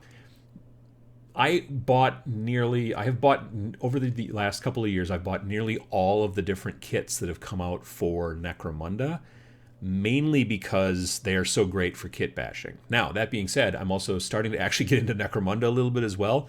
Hopefully, whenever this all ends, I'll be able to play some Necromunda with a couple of friends of mine who are also working on gangs right now. So that's the plan. I've started building a Van Saar gang, but I'd already owned a Van Saar box, which I just cannibalized a whole bunch of parts out of for other different games and things like that. So yeah, if you're interested in kit bashing and you just want to buy some actual kits, a lot of the Necromunda parts are great for that kind of stuff. That being said, otherwise, I would definitely look at companies from Poland, like Puppets War, Cromlech, starts with a K. There's a company from the UK called Anvil Industries. No, Anvil Industry. Just one industry, not multiple ones. Their stuff is also very cool. Those are all going to generally be in resin, but they still work basically kind of like plastic. So yeah, that's pretty good. The Necron finally getting their first full Black Library book is going to be amazing. That will be interesting to check out. I should definitely...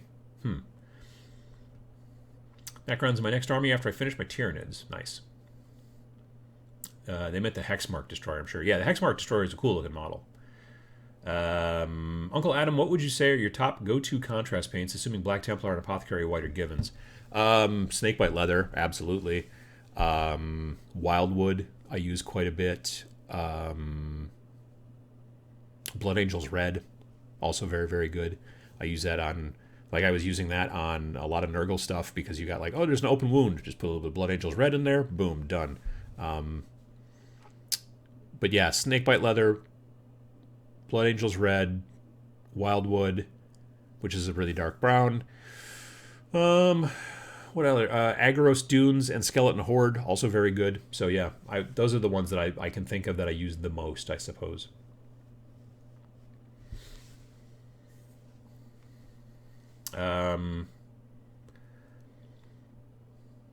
Let's see. Each of Loki's horns are a separate piece. I find the detail is good, just not sure where the low detail comes from.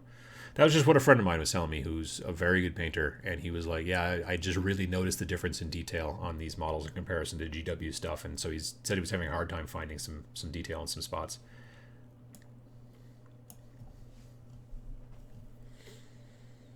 The Manser family. That sounds like the Manson family, which I'm not sure whether I like that or not for the name of the band. I think I do, but it's hard to say. Can't wait for my Imperial Guard Infantry Handbook to arrive. Hopefully there won't be issues with delivery like my last order for GW. Well, yeah. Let's see here.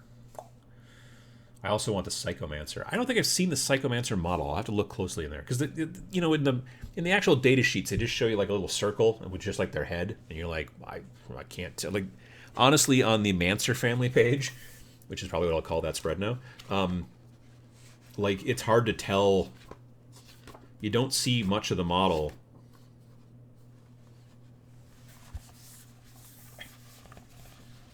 So here's your, no, over here's your Plasmancer, which came in the Indomitus box. And then there's these new models up in the top here. This is difficult. The Chronomancer, the Technomancer, and the Psychomancer, you just barely see like them from like the chest up, which makes it a sort of difficult to kind of, I get the idea. They're probably in the other part of the book. Like there's a painted nice version. I'll have to take a look for, but yeah. After painting buckles on Adeptus Custodians, I can see where any model would have less detail than GW. Yeah, there's a lot of detail. It's true.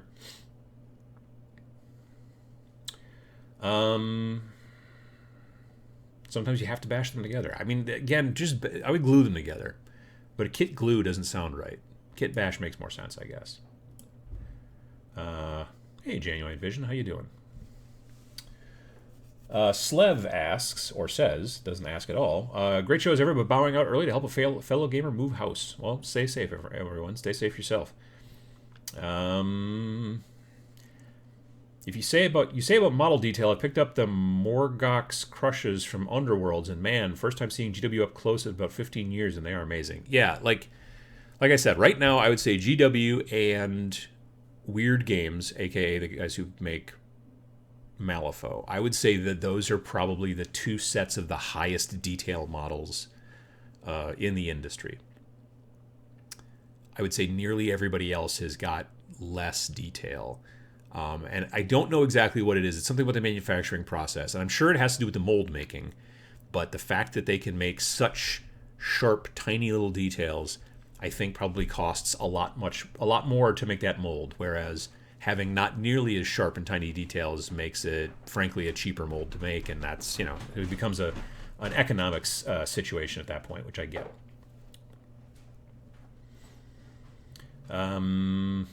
Let's see here. House Escher for the Hive. Nice. Citadel skulls are always a good thing to have in your toolkit. Oh yeah, that box of skulls that they make, Games Workshop, it's just spectacular. I think I actually own two of those boxes because there's one big skull in there that I used for a project, and then I was like, but I really want that big skull again, and there's only one in that box, and so I ended up buying a second box. And I should probably, hopefully, as long as I don't ever need another one of those big skulls, I will never have to buy any more skulls because there's a lot of skulls in there. I've been saying skulls a lot in the last couple of sentences, but yeah. But the thing that's cool too about those boxes is it's not just humans. It's also Tau. It's also Kroot. I think there's Eldar. There's definitely orcs in there. Yeah, so there's other kind of skulls in there too, which is neat. Necromunda core box is very pricey, unfortunately. Well, the newest one, the Dark Uprising, is pretty, yeah, it's like, what, like $290 American? But it comes with a boatload of terrain. So, yeah, it comes with 2 forces and a boatload of terrain. I don't know if it comes with the original. It comes with a book, but I don't know if it's the full book or not. I have to take a look at, actually, again. That all being said, yeah, like, again, that's one of those games where you could just buy the core book and some forces, and if you already have some terrain, play that terrain. The starters are nice, don't get me wrong. Those starter type boxes or those intro boxes or basic boxes or whatever are never a requirement to play the game. Now, if you're going to play Space Hulk, let's say, then you kind of need the main, but that's the entire game is that box, so that makes sense. Blood Bowl. Well, heck, even Blood Bowl, I think you can buy the book separately and buy the pitch separately, and buy the teams separately. And you can do the same with Necromunda. You can do the same with Age of Sigmar. Warcry, you can do the same with 40k Kill Team. And they don't even really have, like, Space Hulk's not even in print these days. So, yeah, anyway, that's the story. Generally, don't worry about getting into something if you're like, oh, I can't get the starter box. Like I said, frequently the starter boxes are a spectacular deal, but they're also generally at the very start of when the game comes out, which is why they're called starter boxes. And then you're like, well, and they only make so many. And then, yeah, if you go back to the start of Kill Team 2018 edition back in summer of 2018, like that box was like $135, and it was a spectacular deal. Tons of terrain, 2 forces, the whole deal, the book, everything. And then now they've got a new, like, kind of 2 army and some terrain box, but it's not quite as nice. That's the one with the Tau and the space wolves in it.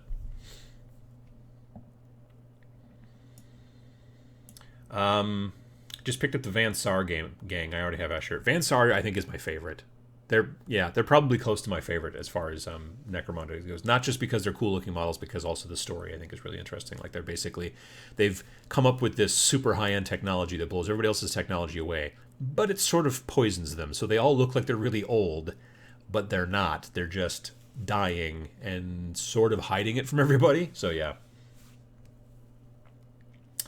Spandex doesn't have much detail. Superhero costume shouldn't have skulls and rivets and crap. Just look at Jack's... Well, and it's not... I'm not even talking about, like, detail like I expect there. It's just, like, there's times when it's, like, where does this belt end? You know what I mean? I think that's what he was really saying, is that there's times when you're, like, looking at the model and it just doesn't translate perfectly. So you're like, well, I don't know where this color should stop and this color should start and that kind of stuff. I have a tendency... I will probably, when the time comes, I will paint... Do you remember that last scene? Not the last scene. The last fight in the movie in Avengers Endgame or whatever, where everybody is covered in dirt and mud because they've been fighting against all these monsters and they're all grungy. I'm going to probably paint all my superhero folks to look like that. They're not going to look like the cartoon, comic, whatever, because I just don't paint that way. So it'll be weird because they'll be like, well, they're just here fighting in the subway and throwing maybe a car. I don't know why this guy's so dirty. Why is Black Widow covered in soot? Well, because that's the way I paint. So it's just going to be the way it works. Yeah. I have to ask, what is the hell is that gray thing behind you? It's actually light blue. Thank you. This is Nick Ramondo. That's a sidekick. It's technically my wife's cello case. And Nick has got some googly eyes that were sent from viewer VJ Morph, who's not here today, I don't think. I haven't seen him. All the way from Australia. So yeah, we'll say sidekick is the proper terminology. It even has demon skulls. That's true, you're right. The skull kit also has demon skulls too. Any idea if the access codes for the 40K app that is the new codexes will also be digital? Wait. Any idea if the access codes for the 40K app that is in new codexes will also be available in digital versions of codexes? So if you buy the digital version of the codex, will you also get a code? So you can... Oh, that's a good question. I don't know. The codes are in the back of the print books, but I don't know about digital. I haven't seen the digital ones yet. Wild West Exodus has great detail as well. It's pretty good. It's not quite Malifaux or GW, but it's real close. It is. They are pretty good. Honestly, the issue that I've had a little bit with some of the Wild West Exodus models is that they are the poses are a little static. Well, I may be thinking of the older ones. I haven't seen a lot of the new ones, to be honest. Now that War Cradles, well, I haven't seen some of the newest ones. Let's say that. When War Cradle took over Wild West Exodus, they did come out with some new models and stuff like that, but I still thought they were just a little static looking. Like the posing was just not as to my liking. But I haven't seen any of their newer stuff. Back in March of 2020, which was the last time that I traveled anywhere, I was at the Reno Trade Show, Gamma Expo is what it's called, the Game Manufacturers Association. I was there for work. And I talked to some of the folks from War Cradle, and they said they had Fishman coming out. And I can't even remember now what the hell game it was for. It might have been for it might have been for Wild West Exodus, but it might have been for some other new game they're coming out with. But they were going to have Fishman, and I was like, ooh, I want to see those. And I still haven't seen them yet. So I'm hoping that they come out with some cool-looking Fishman, but I have not seen that. Let's see here. Hope they release a new Space Hulk box next year. Yeah, that would be cool. I'd like to... I mean, I've still got my old one, but yeah. Hey, Rainer, how you doing? Glad to see you there. Let's see. Found a Goliath gang for cheap. Super thrilled with the kit. I wish there were some Necromunda players around. Yes, please continue your Necrons. I hope they release Deathwing and Genestealer expansions if they do Space Hulk again. I want to use Genestealer cult stuff in there. Yeah, the original, like, first edition. That's what I first learned about Games Workshop with, was the first edition Space Hulk. My friend Peter had it, and he also had Deathwing. I don't think he had Genestealer expansion, but he had Deathwing. So yeah. Are you familiar with Infinity by Corvus Belli? I am. I was just talking before about how I'm not a big fan of metal models, and a big portion of that comes from the older sculpts that Infinity used to do, where some of the metal models would be 10, 15 pieces sometimes. The newer models, from what I've been told by people recently, or I brought this up, a lot of the newer metal models from Corvus Belli are better. They're sculpted more with the idea of, like, let's make it easier to build, so that there are fewer pieces. I'm not against the concept of metal models. I find them hard to build sometimes. I find plastics go together better than metals, at least when I do it. Because I'm not a super big fan of pinning if I don't have to. It's just an extra step that I find annoying. So that's just the way it is. But from what I understand, the Corvus Belli models the newer ones are fewer pieces generally, so that's kind of nice. That all being said, the game itself has never struck me. I've gotten at least 2, if not 3 demos of it, including Sam teaching me a demo, I don't know, a couple years ago, and it just doesn't stick. I don't know what it is. It's just not my cup of tea. Do I have to run cultists with my Chaos Marines? I'm confused. If you don't want to, you don't have to. I mean, they're a troop choice last I looked, and so they're fun. I like to paint them as well. There is no separate digital version according to GW social media team on Facebook. So if you buy the digital version, then you don't get a code for the app, or what? I don't even understand what the app does, frankly. I'm not going to download it, so I don't know.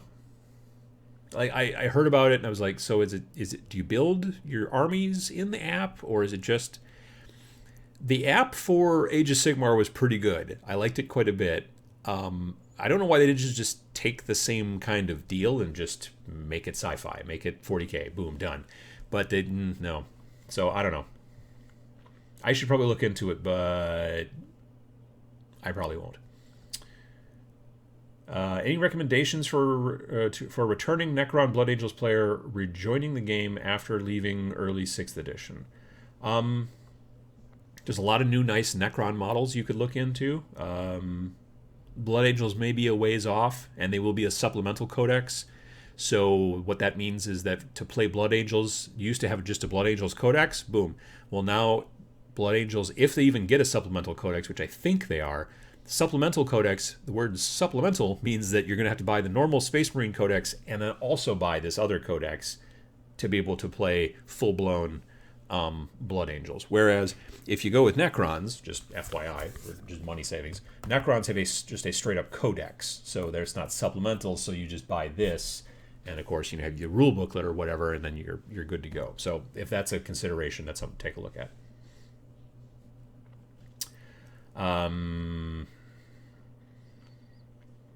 Have a look at James Wattle's Marvel paint-ups. James Wapple? Maybe it's Wapple. His Captain America is completely insane and not clean at all. Nice.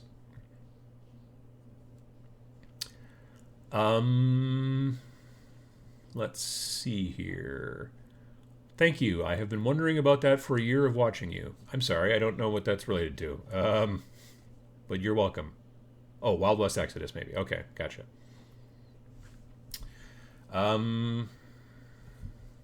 Let's see. Wild West Exodus models are pretty amazing. True on those poses as well. They're hard to convert easily, so you end up with clones. Yeah, that's kind of an issue. Hey Adam, what do you think about Hasbro bringing HeroQuest back? Someone asked that earlier. I never played the original. I played Battle Masters, which was vaguely related, kind of. I mean, sort of. It came out roughly at the same time. I played Battle Masters, it's still on that, but I didn't play HeroQuest. And like I mentioned, I don't understand why Hasbro has to crowdfund something, but, you know.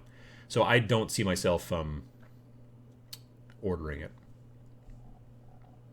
I can't unsee the giant spoon face. It haunts me. Well, yeah, it's got eyes and a mouth. I mean, that's a face. That's what it is. Warcradle have released a Lovecraft-style game called Mythos. I think that's where the Fishmen were supposed to be in. I should go back and look at their website, because like I looked not that long ago, and I was like, oh, I still don't see Fishmen, but I should check it out. Yeah, I think that's what they were talking about. I was in their booth talking to them. Like I said, this was the Gamma Expo trade show. This was in early March, just before everybody decided to start staying home because of viruses, and so I did. But yeah, that was the last travel that I did. I went out to that trade show. A lot of other companies' plastic is harder to work with too. Got some Northman Warriors from Forgotten Worlds, and the plastic is definitely not as nice to work with as GW with building. I assume it must be like a cost thing, like some plastics are cheaper than others or whatever. I'm not sure, you know. I know definitely the molds. Making the molds to have really sharp detail is more expensive than making molds that have kind of slightly softer, kind of rounded detail. You know what I mean? Like a sharp, very sharp edge is difficult to do. Because if you think about it, the mold, they have to kind of like, when you're making a steel mold, you are not like putting something in there and then pouring steel around it.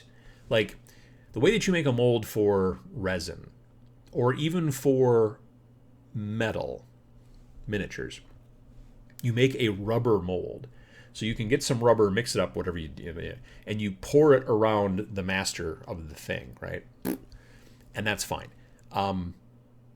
It's not quite the same thing for steel molds, which is what you injection mold plastic into generally. You know, hot, superheated, not superheated.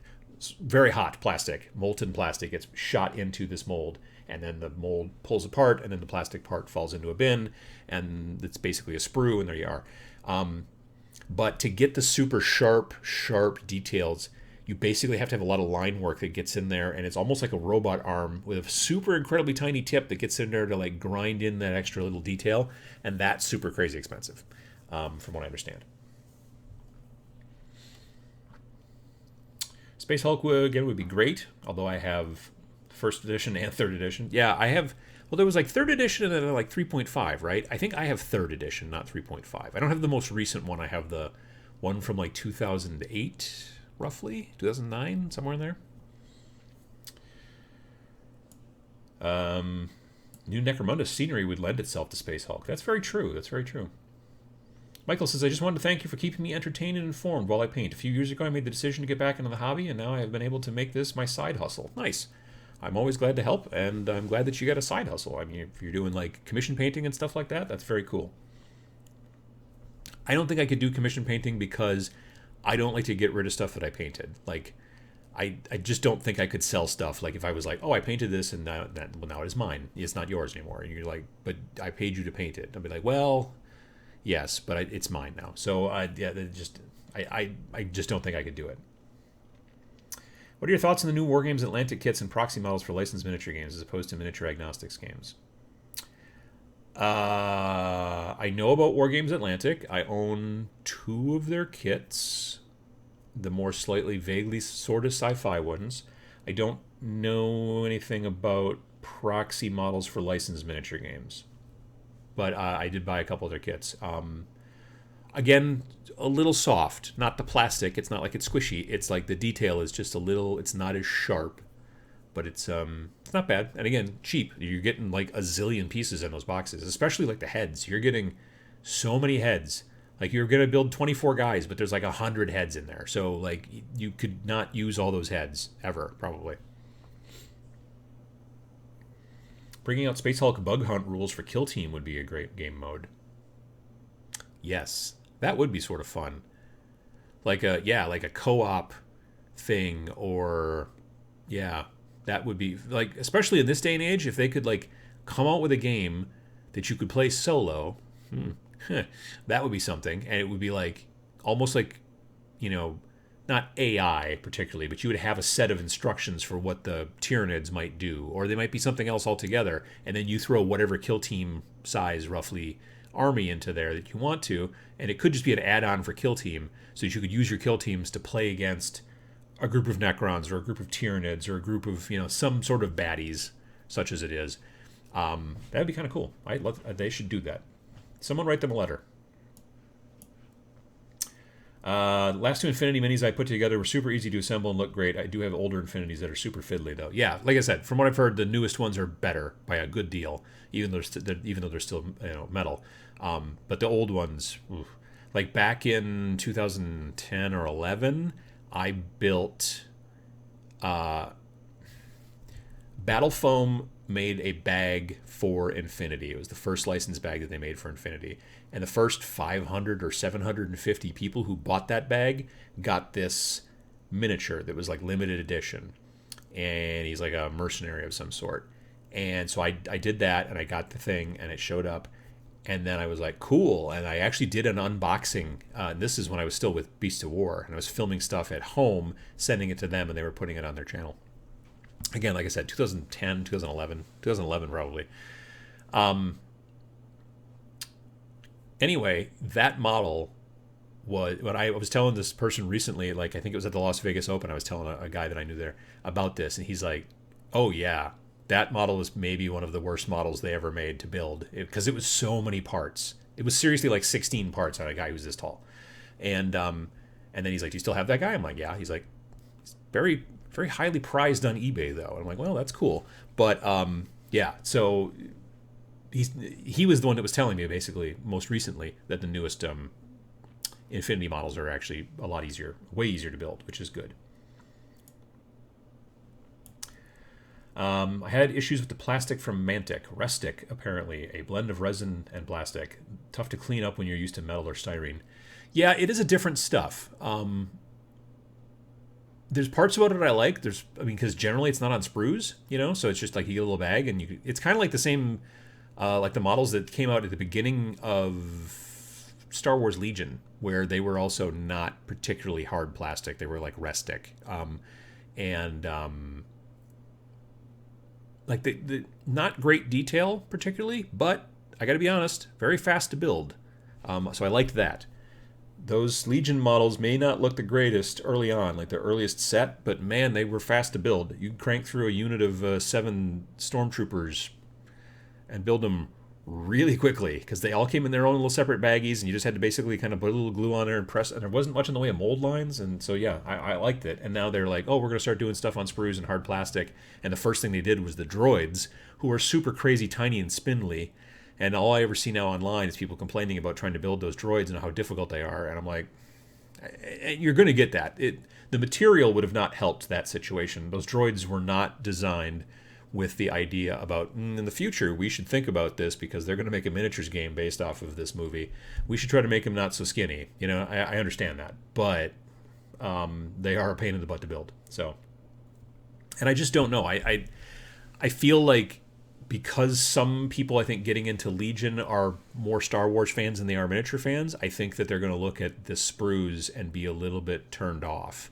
Whereas, here's a little baggie. Okay, these arms seem to go in this way, and okay, cool. Like, honestly, most of the stormtroopers were 3 parts. It was like head, torso, legs, all one part, and then just arms. And one of them was holding a gun, and it was pretty quick. So, you still needed to glue them, but they were very quick and easy to build. Not great models specifically, but good enough, and, it's stormtroopers. There's a zillion of them. You just have a bunch of them. They look impressive.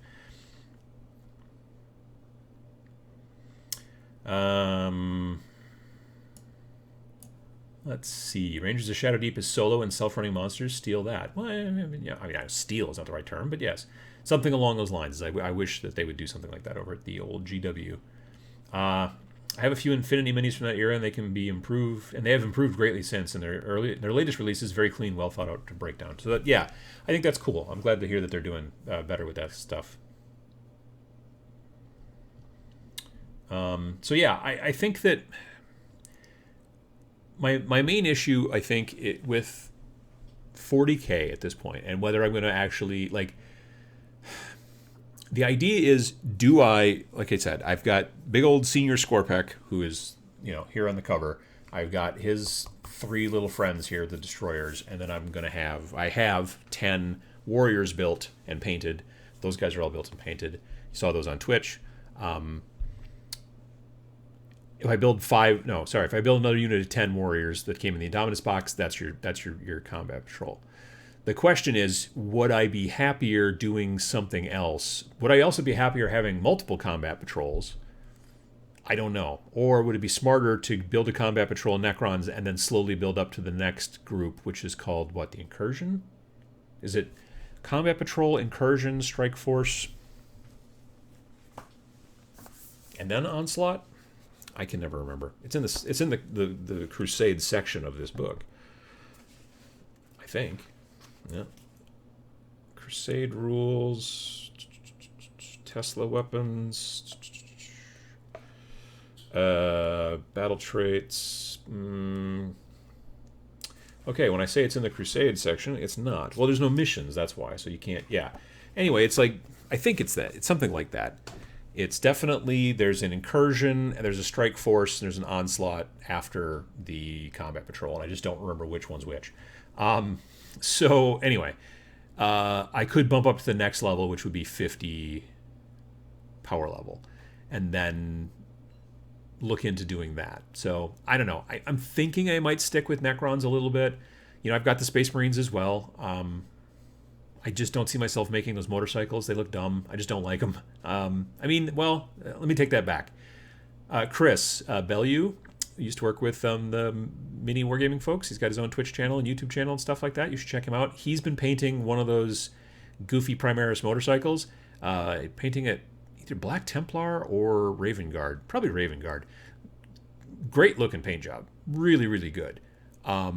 But they just look, those models look a little weird to me on the table. Close up, they look sort of cool, but on the table, I'm just like, that would just bottom out on everything. They're so lowrider. Like, you're just going to, like, how are you getting into combat on something that can't go over a small rock? You know what I mean? Anyway.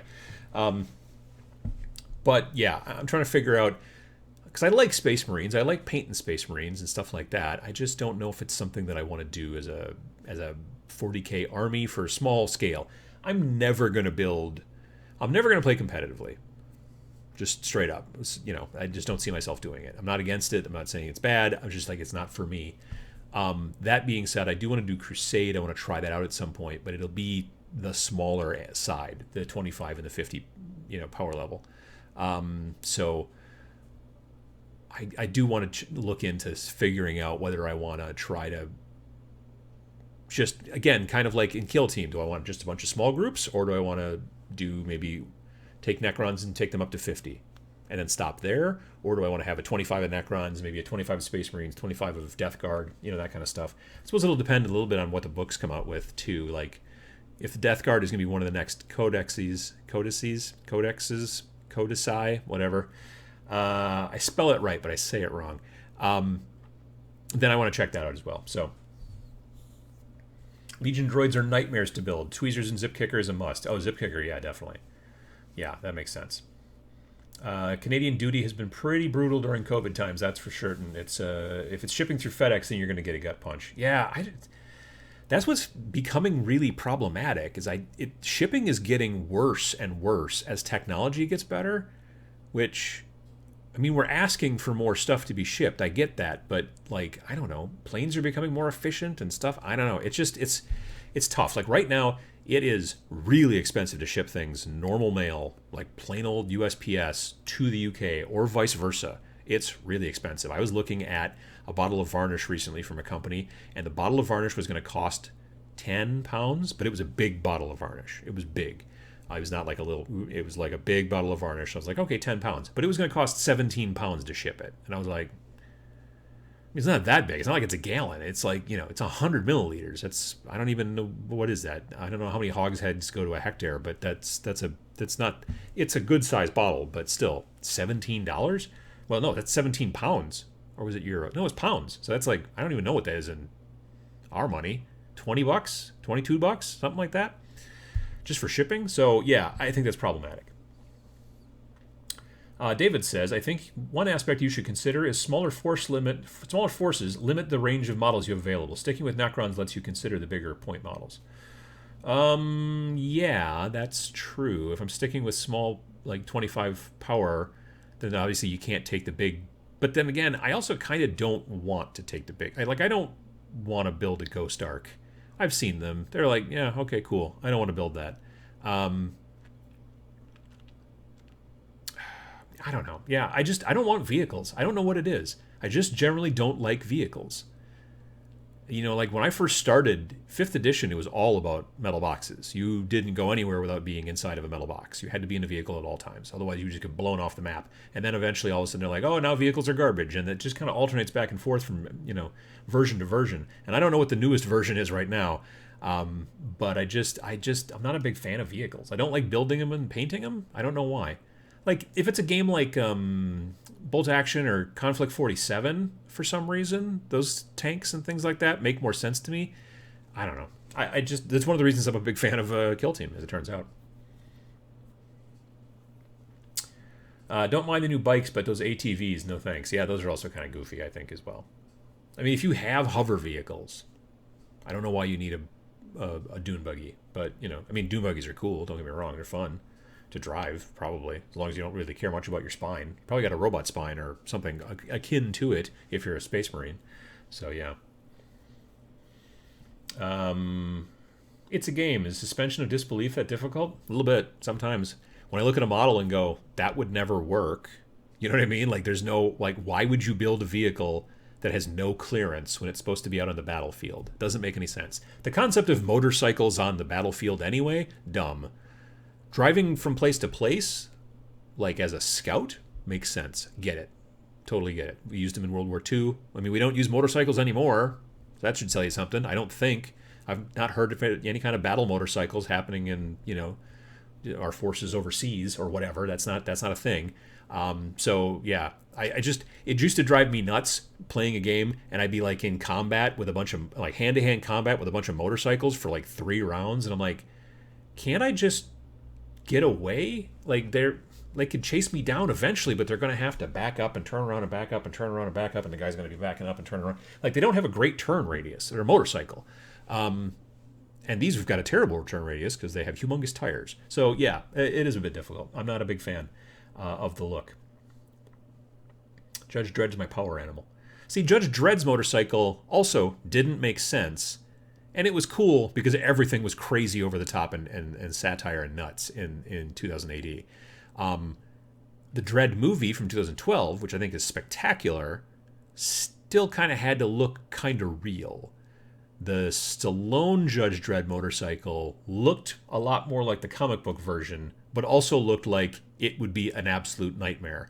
Whereas the motorcycle that Carl Urban was riding around on in Dredd didn't look like the motorcycle from the comic book, but it looked like something that someone would actually cruise around on. You know what I mean? Like, it makes sense for cops to have motorcycles, but the military doesn't seem to be doing that. Not even Delta Force. I don't know if any of you ever saw that movie Delta Force, but it was terrible. But it did have rocket bikes, so that was fun. Let's see here. Stay with Combat Patrol, but get yourself more options in the Necron forces? Potentially. Haha, suspension of disbelief. I get it, because it's suspension. Right.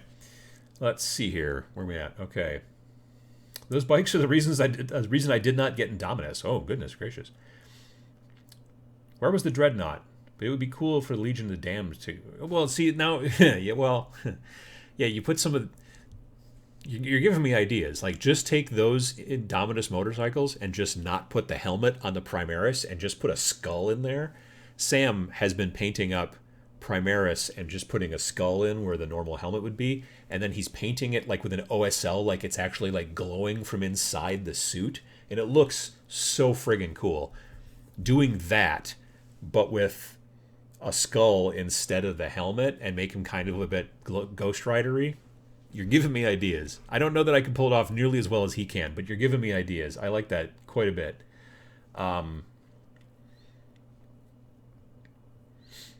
Let's see here. We still use motorcycles as scout and messengers. Oh, yeah, no, again, totally get that. Absolutely makes a lot of sense. But on the battlefield, riding in the battle on a motorcycle, and then getting into hand-to-hand combat on a motorcycle, like, you see the guys in the motorcycle, and they've got a sword. And it's kind of like the guy on top of the tank. Drive the tank closer, I want to hit them with my sword. It doesn't make a lot of sense. Infinity motorcycles are mostly getting somewhere fast and dismounting. Totally makes sense. The Genestealer cult motorcycles, those are super cool, but it also makes sense because they're kind of scouts and they're hit and run. And, you know, also they look like they could go over a rock. Carl Urban is always good, no matter how bad the movie. That's also very true. That's a good point.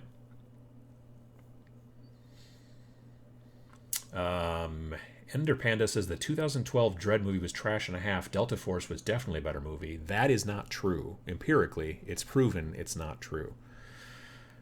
Let me see here. Bat Cycle is both cool and functional. I don't know about that. Any Silent King plans? No, I'm not going to be doing the Silent King. He's way too big. So, yeah, I don't see myself. And I just don't, the model's okay, but I'm kind of, this is the last thing because it's 11 o'clock.